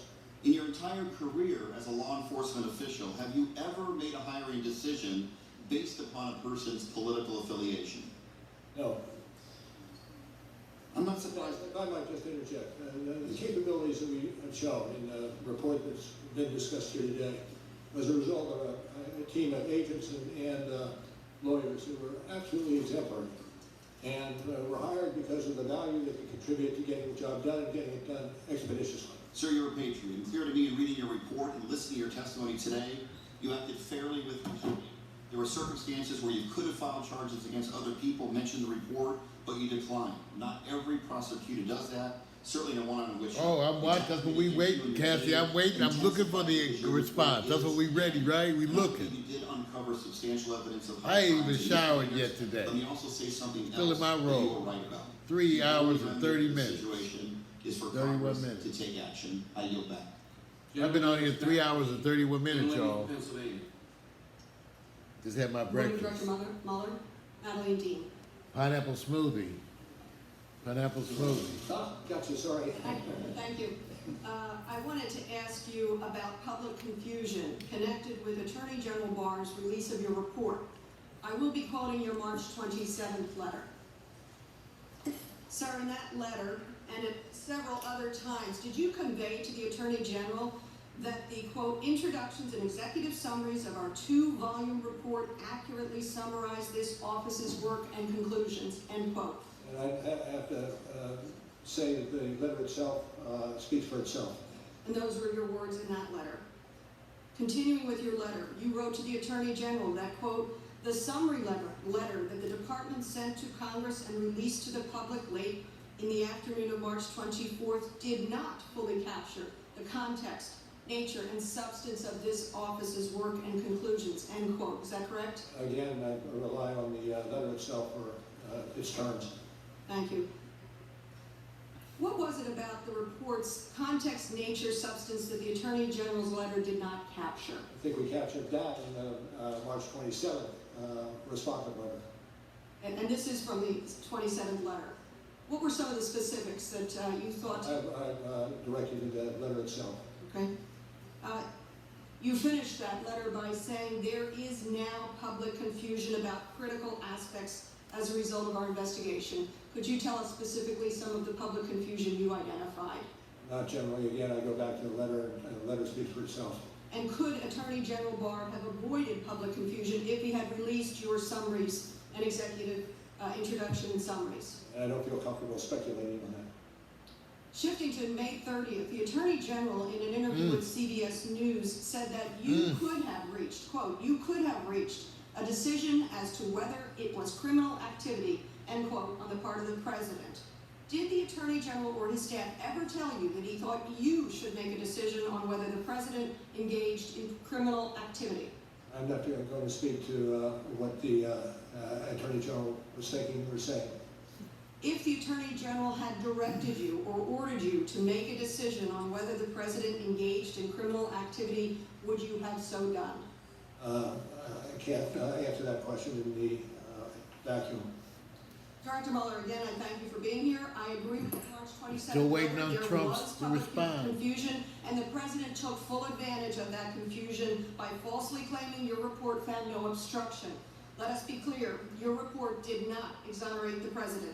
Instead, it provided substantial evidence of obstruction of justice, leaving Congress to do its duty. We shall not shrink from that duty. I yield back. The gentlelady yields back. Mr. Chairman, I have a point of inquiry over on your left. Gentleman will say his point of inquiry. Was the point of this hearing to get Mr. Mueller to recommend impeachment? That is not a fair point of inquiry. The gentlelady from Florida is recognized. Mr. Chairman, wait a minute. Director Mueller, Mr. Chairman. to your Point, the gentlelady from so Florida much is recognized. for coming here, you're a patriot. I want to refer you now to volume 2, page 158.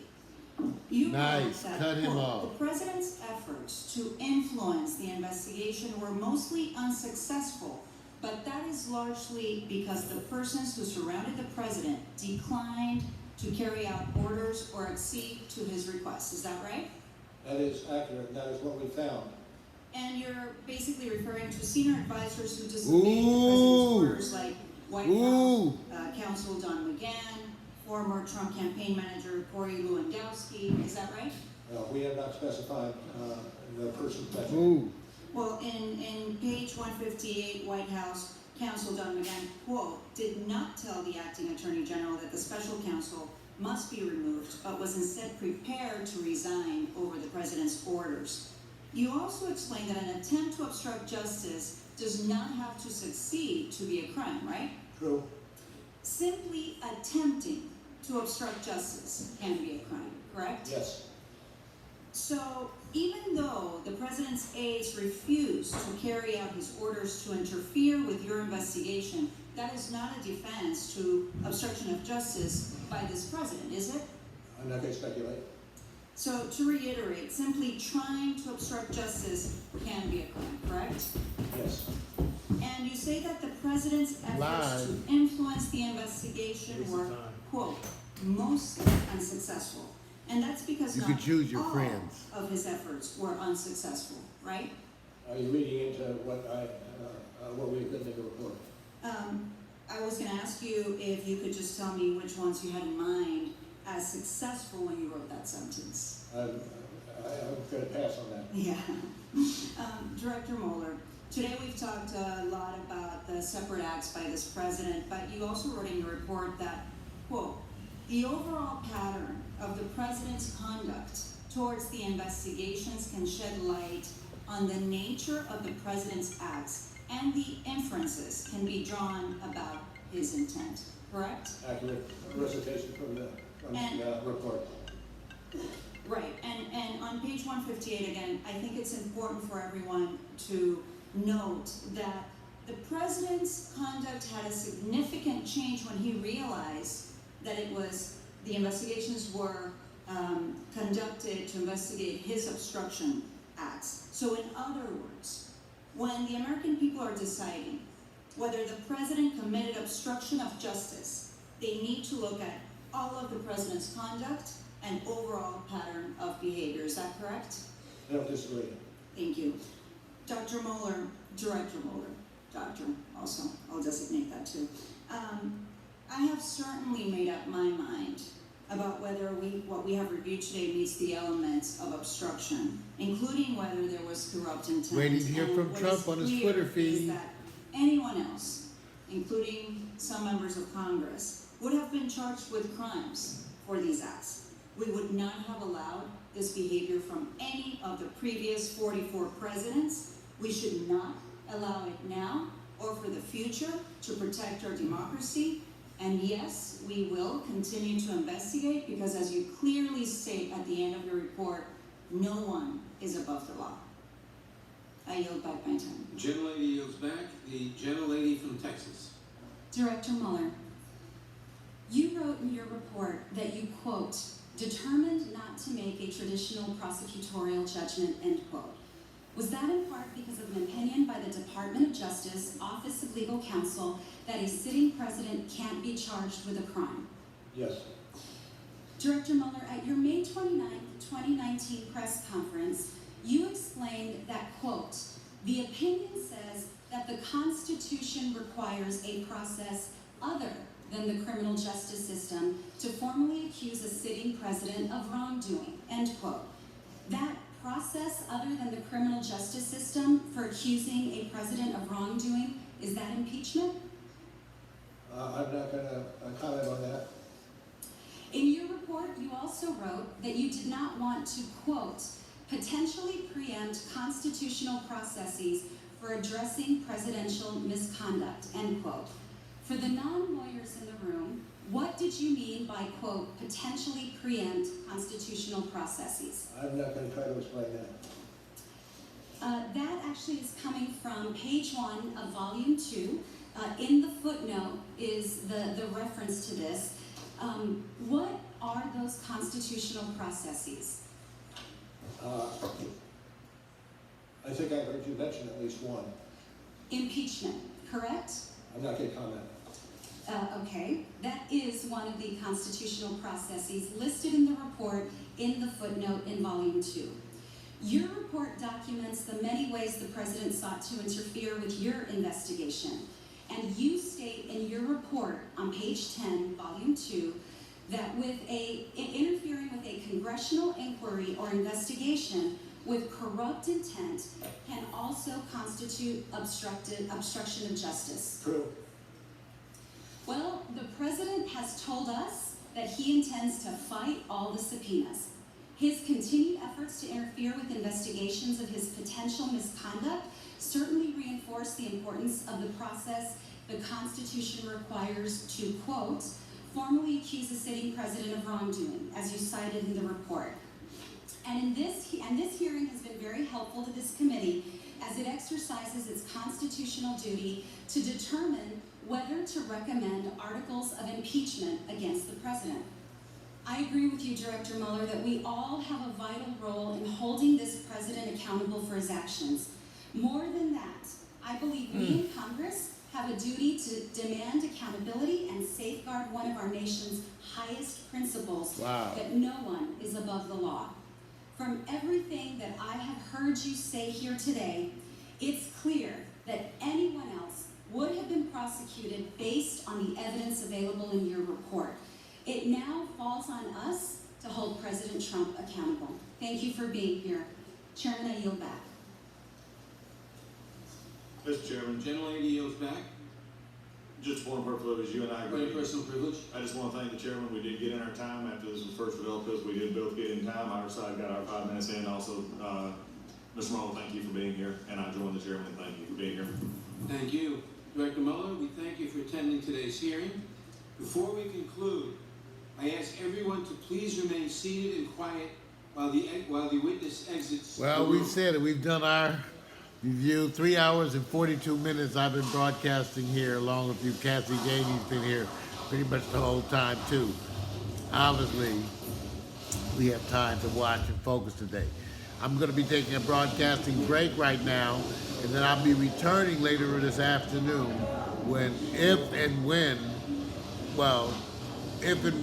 I believe that's a public broadcast too, it's before the Intelligence Committee. So that's where I want to hear Mueller's Chief of Staff testify now that he's going to be sworn in for part 2. And without objection, the hearing is now adjourned. I want to thank you all for tuning in, and we'll see you a little bit later. This is Mario Hemsley, Pack Stereo TV. Peace.